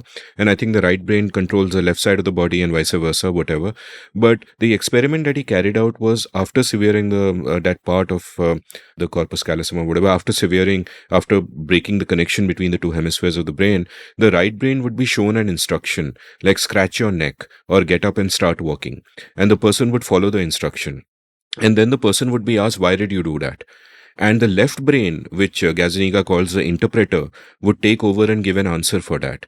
And no matter what the person was asked to do and did, you know, they would do it blindly, but they would not know why. But the left brain would concoct an answer and really believe that was the answer. Right? Yeah. And to me, this is like a deep and fundamental truth about human brains, that we often do things for reasons we have no idea of. And we tend to rationalize. Most of what we call reason is rationalization. And therefore post-fact rationalization. Post-factor rationalization. And most of what we call rationality is really, you know, it's a PR firm in our brain, which is kind of putting things forward both for our own consumption and for that of others. I would say a large part, I don't know if most part for most people, but yeah, a large part is that. I mean, often I think 99% of the time we react instinctively, which is the emotional reaction of that point of time. This is also that Kahneman Tversky exactly. System 1, system 2. And then we see the outcome and we try to then figure out a rational logic to explain that. And that happens all the time. But I don't know that that's necessarily bad. Huh? I don't know why. How would you do it any differently? I think it is literally the only way society functions. We have to do that. Exactly. You know? Yeah, exactly. Like, I mean, society full of completely rational people will be a very bad society, in my opinion. A society full of completely rational people would be a bad society, and B, a society full of people who are acting on instincts but not rationalizing them would also go haywire. Yeah, I agree. Because, I mean, that's where this question of limit of rationality comes, right? You can't deal with every situation completely rationally. So you have to have irrational instincts not once in a while, but quite frequently playing a role, I would think. I found this fascinating survey about, someone made a categorization of public selves, private selves, and secret selves. And public selves are public selves. Private selves are selves you only reveal to close confidants. And secret selves are absolutely only you. And I think the survey asks people, how many secrets do you have that no one else in the world knows? And the average answer was 4. So, what do you kind of think of this? What would, how many? Yeah, I mean, I don't find that surprising at all. And I don't know how they convert it into number, because secret is not always accountable. Yeah. Yeah, but assuming that that was done somehow, what would be very interesting, the nature of those secrets. Yeah. Because that's where I think it will be even more revealing. I don't know if this article has that.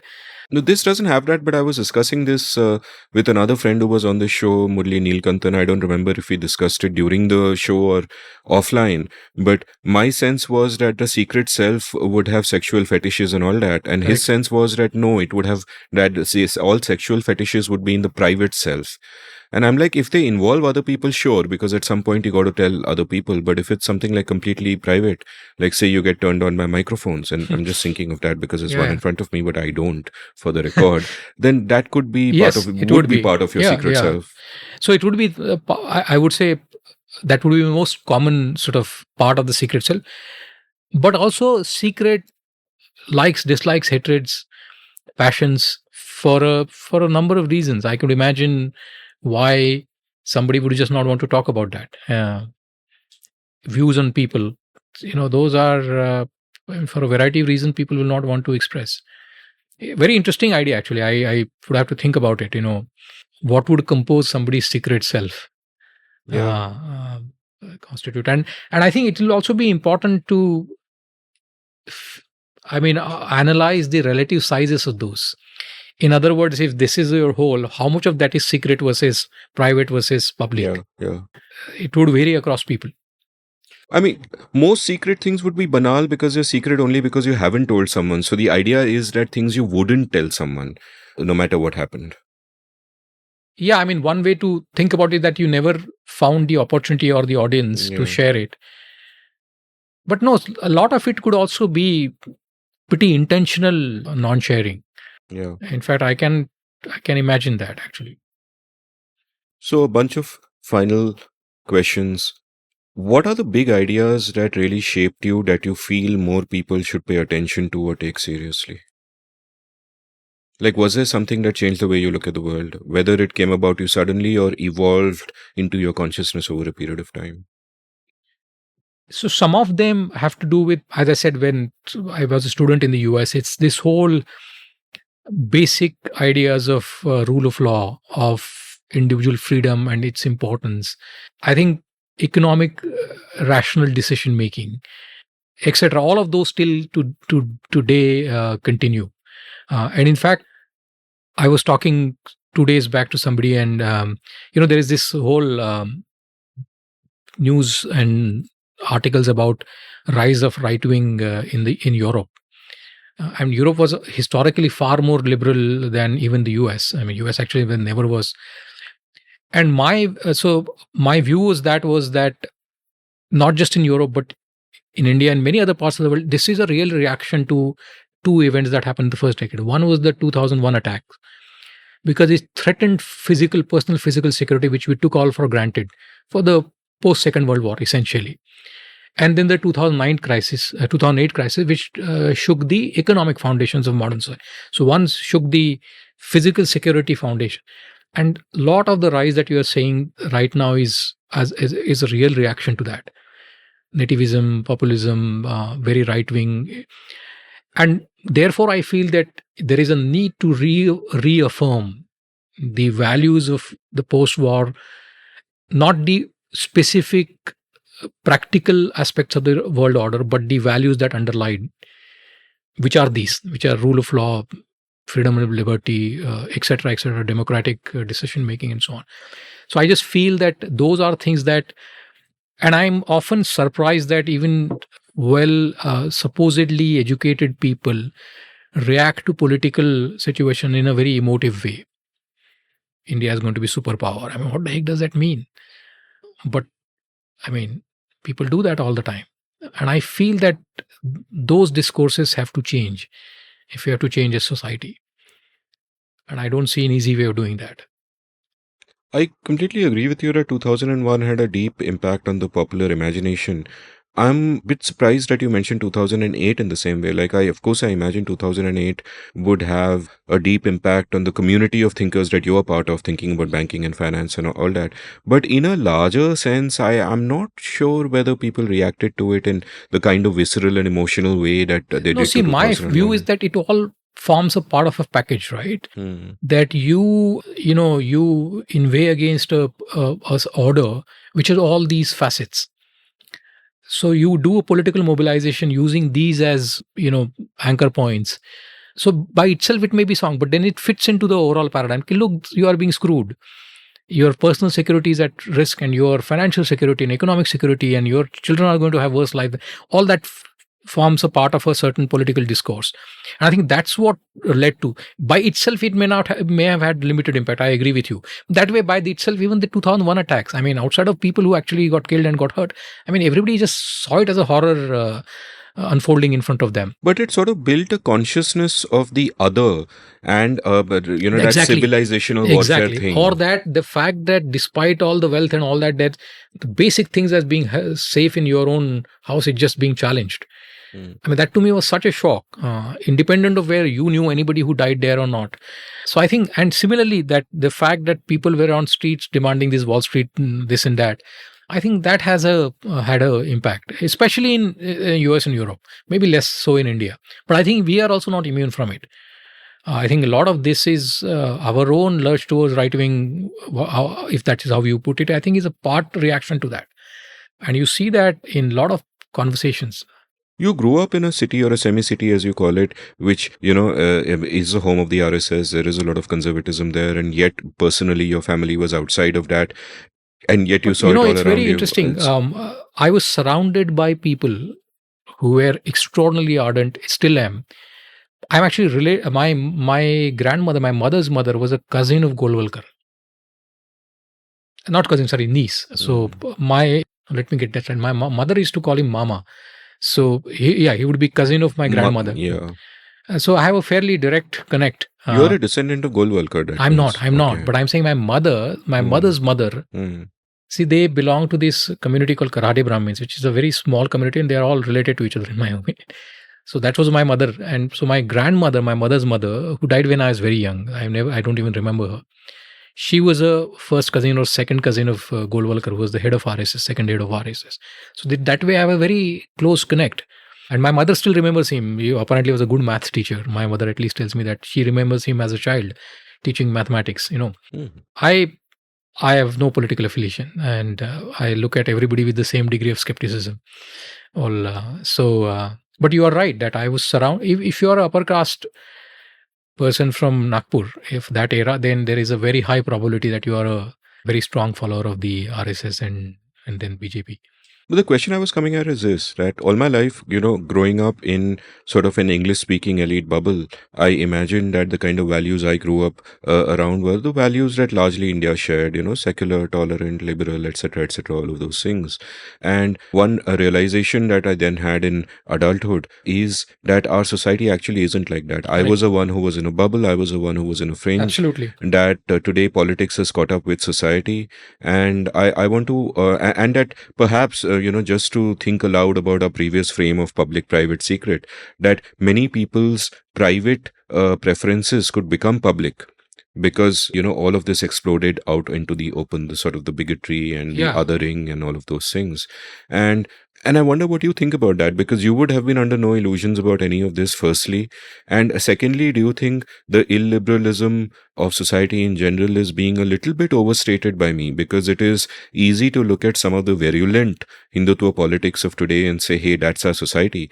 But maybe the conservatism of our society isn't necessarily so toxic. This is just a toxic end of it. But there are also, less malign aspects of it, perhaps even useful aspects of it, like you point to the usefulness of religion in personal and social life and so on and so forth. So give me a sense of how you feel so I feel that, look, my view is that a lot of this talk, especially in the liberal circles, about things becoming illiberal, and I mean, some of it is true, obviously, but it's also explosion of media where you get to know more about this. I don't think people have fundamentally changed. It's just that they have now forums and platforms where, there was a very interesting foreign affairs article on where they use this phrase shared awareness. So what social media is allowing is to create shared awareness of, the secret selves, maybe that, I passionately hate somebody. Now there are avenues to do that. So what was secret, to your point, is now coming out in at least small echo chambers where I think a lot more of that's happening than essentially society moving. That said, I feel that the center of gravity of Indian society at large is right of center on social and left of center on economic, exactly opposite of what you and I talked about are. But that has been true for a long time. It will remain true for a long time. In fact, I feel these left-right categories don't really apply in India because they are very different when you look at social, cultural issues versus economic issues. I mean, the so-called right-wing people are very left of center on economic issues. I mean, I would say that the access to think of is freedom. You and I are broadly for freedom in every domain, and the median Indian would be against freedom in every domain. No, I think they will say they are against freedom, but with a lot of caveats. Which, by the way, our constitution also has. Freedom of speech is subject to 4 things. And those 4 things are very open to interpretation. So I feel a lot of this is really greater awareness and talk and media access, so to say, of these ideas and this thing, than the real underlying shift. Now, where that takes us, I don't know. If you amplify the worst in us and even celebrate the worst in us while amplifying it, that has a danger of making us worse than we are. Yeah, but I think it also creates a counter reaction, which doesn't get talked about enough. It does create a revulsion in many people, and I strongly believe that. And unfortunately, there is no outlet for that revulsion. Except elections. Well, except elections, one, exactly. But certainly not in media or social media and so on. If you are, what this social media has done is that it has allowed to create larger and larger echo chambers. You talk to people like you. And so you start believing that that's what the world is about. It's actually not. It creates equal reaction on the other side, which you are completely away from. You are in a bubble. And so I think that, there is another, so I'll tell you another episode, which, we earlier touched upon this market society versus market. So I'll tell you an episode and why it's sort of, so I was doing some work, this is 2015-16, with the Ministry of Finance in the consulting firm. And there was a young, very bright IIM type consultant I was working with. And I was very energetically tried to explain to him, this is how ministry is organized, these are different departments. And I could realize the person is least interested, saying, tell me what you want me to produce in terms of slides. And then I asked him, I said, look, I see you spending half an hour in reviewing restaurant reviews where you're going to have your next sandwich. You're least bit interested in how economic policy in India runs. How's that? I mean, come on, you should demonstrate some basic level. So then he gave me some long answer. No, this is not my domain. I am interested in consumer. But that to me is to your point about consumer society. And that also, if you stretch it to the point that we are discussing, that a lot of these cultural and sort of illiberal outpourings are happening in very narrow domains. The beef is being served somewhere and all. I mean, people get worked up about these, there's somebody sent me a WhatsApp group saying that some temple in Rajasthan, the road from Jaipur to that place, all restaurants are owned by Muslims. I said, so what's the problem? You get good food, right? I mean, you go and, but it's being amplified. Yeah, they give in Sanskrit names and so on to their restaurant. I never understood what was wrong in all of that. But that's just I'm citing as an example of the whipping up of emotion on relatively minor issues. So that gives me some degree of comfort that the issues may be minor, but the emotion is very intense. Yeah, I agree with you. That I agree with you. But therefore, I think there is enough revulsion also that doesn't get expressed. I strongly believe that. So there's a question to move on from this, there's a question I ask, I've asked a bunch of people recently, but never on this show. So you're the first recipient of the question. And it's a tough question. And the question is, and I'll ask you a modified version of it to make it easier. But the original question is, name 5 thinkers, Indian or Indian origin, alive and active, who you think all of India should pay attention to. And the reason I'll ask you a modified version, though you're welcome to answer this, is that many people have not even reached 5, which is depressing for me. So I'll take away the Indian qualifier. They need not be Indian, but you can begin with Indian. I don't know how many I'll be able to name. That you think everyone in India should pay attention to. They're that important for you. Yeah. So hard, huh? I would start with Plato, actually. I did say alive and active, but fair enough. You're alive and active. No, but fair enough. Let's do the dead ones first. Yeah, so dead ones, I'll put Plato. I would put Marx. Yeah. I'll struggle, but maybe I'll put Nehru third. Alive. I mean, it's kind of hard, but I would feel Ram Guha is one. I would love to meet him. I don't know him at all, but I think he's one person who I think shows a level of clarity of thinking, which is very badly needed now. He's a wonderful, generous man also. He's been on my show 5 times. So really? Ram, if you're listening to this and next time you're in Bombay, please come home. I'll call Harsh as well and you guys can meet. I once wrote a mail to him. He never responded, but that's fine. But yeah, I mean, he's one I would say that needs broader and wider and more perceptive audience. If you have to set ourselves right. I can't think of anybody else. I mean, on the American side, I mean, yeah, I can't. I mean, maybe after 2 hours I'll come up with some other name, but yeah, I mean, on the alive ones, I could only think of him. Yeah, and it's kind of sad that so many people have trouble reaching 5, and then when they have trouble reaching 5, they're like, oh shit, what state are we in? Yeah. I read this wonderful book by Purushottam Agarwal called on Nehru called Who is Bharat Mata? It's a very, very good book, actually. I've heard of it. I haven't read it. But that takes me neatly to my final question that for, first of all, thank you so much for spending so much time. This is a fantastic conversation. I haven't had this kind of conversation ever, actually. So we'll do it again at some point. So here's my final question for, not even a question, it's a request for me and my listeners. Recommend books, films, art, music that means a lot to you, that you love so much that you want to share it with everyone and just, shout from a soapbox, read this, watch this, listen to this. Yeah, so I would by default go to music. I mean, I'm a great fan of Kishorita Yamonkar and Kumarji.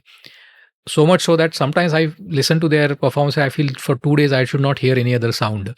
I'm so... Any specific performances you're in? By and large. I mean, I'm actually... my friends tell me you're so biased that you find nothing wrong. They have been great performances and they're not so great performances. But these two my absolute favorites of all time. And I'm always open. If today you tell me, so I will be ready to listen to that. So I feel that that's something that I would always want to share. I think people should read Indian history, which I have done a lot, and not just history of the independence struggle, but going back to Ashoka's time and so on. This wonderful book by Basham called The Magic That Was India. 2 volumes, great book. I've read a lot of the Romila Thapar's work on early India. I think all thinking Indians should read that. We don't know things about ourselves. And I don't care people argue left wing, right wing. My own answer is that if you feel strongly, you do scholarship of your kind and produce books of that kind of quality. I'll read them. But I just feel that our school level history is very narrow. Then Churchill used to say school children should not be taught history because they are not matured enough to interpret it. And I think I agree with him. We need to read much more history than I think most Indians are. I spent a lot of time last month or a month ago on debate between Advait philosophers and then the Vishesh Advait and so on. And it is all absolutely fascinating. Not necessarily the philosophical part of it, but just as the social forces that created that debate between the Vaishnavas and Shaivas and so on and so on. Absolutely fascinating. I knew none of it. Give me a sense of... No, so Shankaracharya was a Shaivite, right? And so he proclaimed this Advait, which is non-duality between Atman and Brahman. That time, historically, there was a very long established Bhakti tradition in South India, which were all Vaishnavas. They're followers of Vishnu. Now, the problem they had was that if you say non-duality, then who do you do bhakti? If you are and you and the ultimate is one, then you can't do bhakti to yourself. So they had to find twist to this tale to fit into their scheme of things. So they created this scheme, no, that Brahma that he's saying is actually Vishnu. And so all these fixes got found. So there's a very famous sage named Madhvacharya. He said once that Shankara talked about Advait because he could not count beyond one. So I keep saying that tradition of taking cheap shots is very old in India. It's 1,000 years old at least. So I did not know any of this, but I found it absolutely fascinating that, these debates are that far back, At least I feel that the more I read about our history, the more I realize that I should have read more and earlier. But yeah, so those two things, music and history, is what I will talk about. Harsh, thank you so much for your time. I had so Fantastic. much fun. I loved it. And we should do one more time. Maybe I should ask you questions. we can do that. It can be a two-way thing. No. We should be on a deserted island with the food running out and then record a podcast and see how that goes. What will be interesting, there is this, in the US when I was a student, I used to be a fan of this there's a network of public radios. And they had this program called Desert Disc. Where they would ask people what music they will carry if they are going to be left in a desert. And I had used to create my own desert disc, which changed every 4-5 years. What music I'll carry with me if I were really going to be stranded and I have only, let's say, 2 hours of music to carry. You want to share it now? I would have it on my laptop somewhere, yeah. Next time we will I will play it, yeah. But the problem with doing a show like that in India is really copyright law, because I would not be able to play any of that. I think BBC had a show called Desert Island Disc where they would actually place half the song. Correct. I know. Unfortunately, we would not be able to. But we should actually, I think that's, again, you can add to that the books you would carry. Yeah. And the music you would carry. But I think that will be fascinating, isn't it? It would be wonderful. Yeah. Thanks so much. Okay, thank you. If you enjoyed listening to this episode, check out the show notes, enter rabbit holes at will. Harsh's writing is linked from there, all his column archives. He is not on Twitter, unfortunately, but you can follow me on Twitter at Amit Varma, AMITVARMA. You can browse past episodes of The Seen and the Unseen at seenunseen.in. Thank you for listening. Did you enjoy this episode of The Seen and the Unseen? If so, would you like to support the production of the show? You can go over to seenunseen.in/support and contribute any amount you like to keep this podcast alive and kicking. Thank you.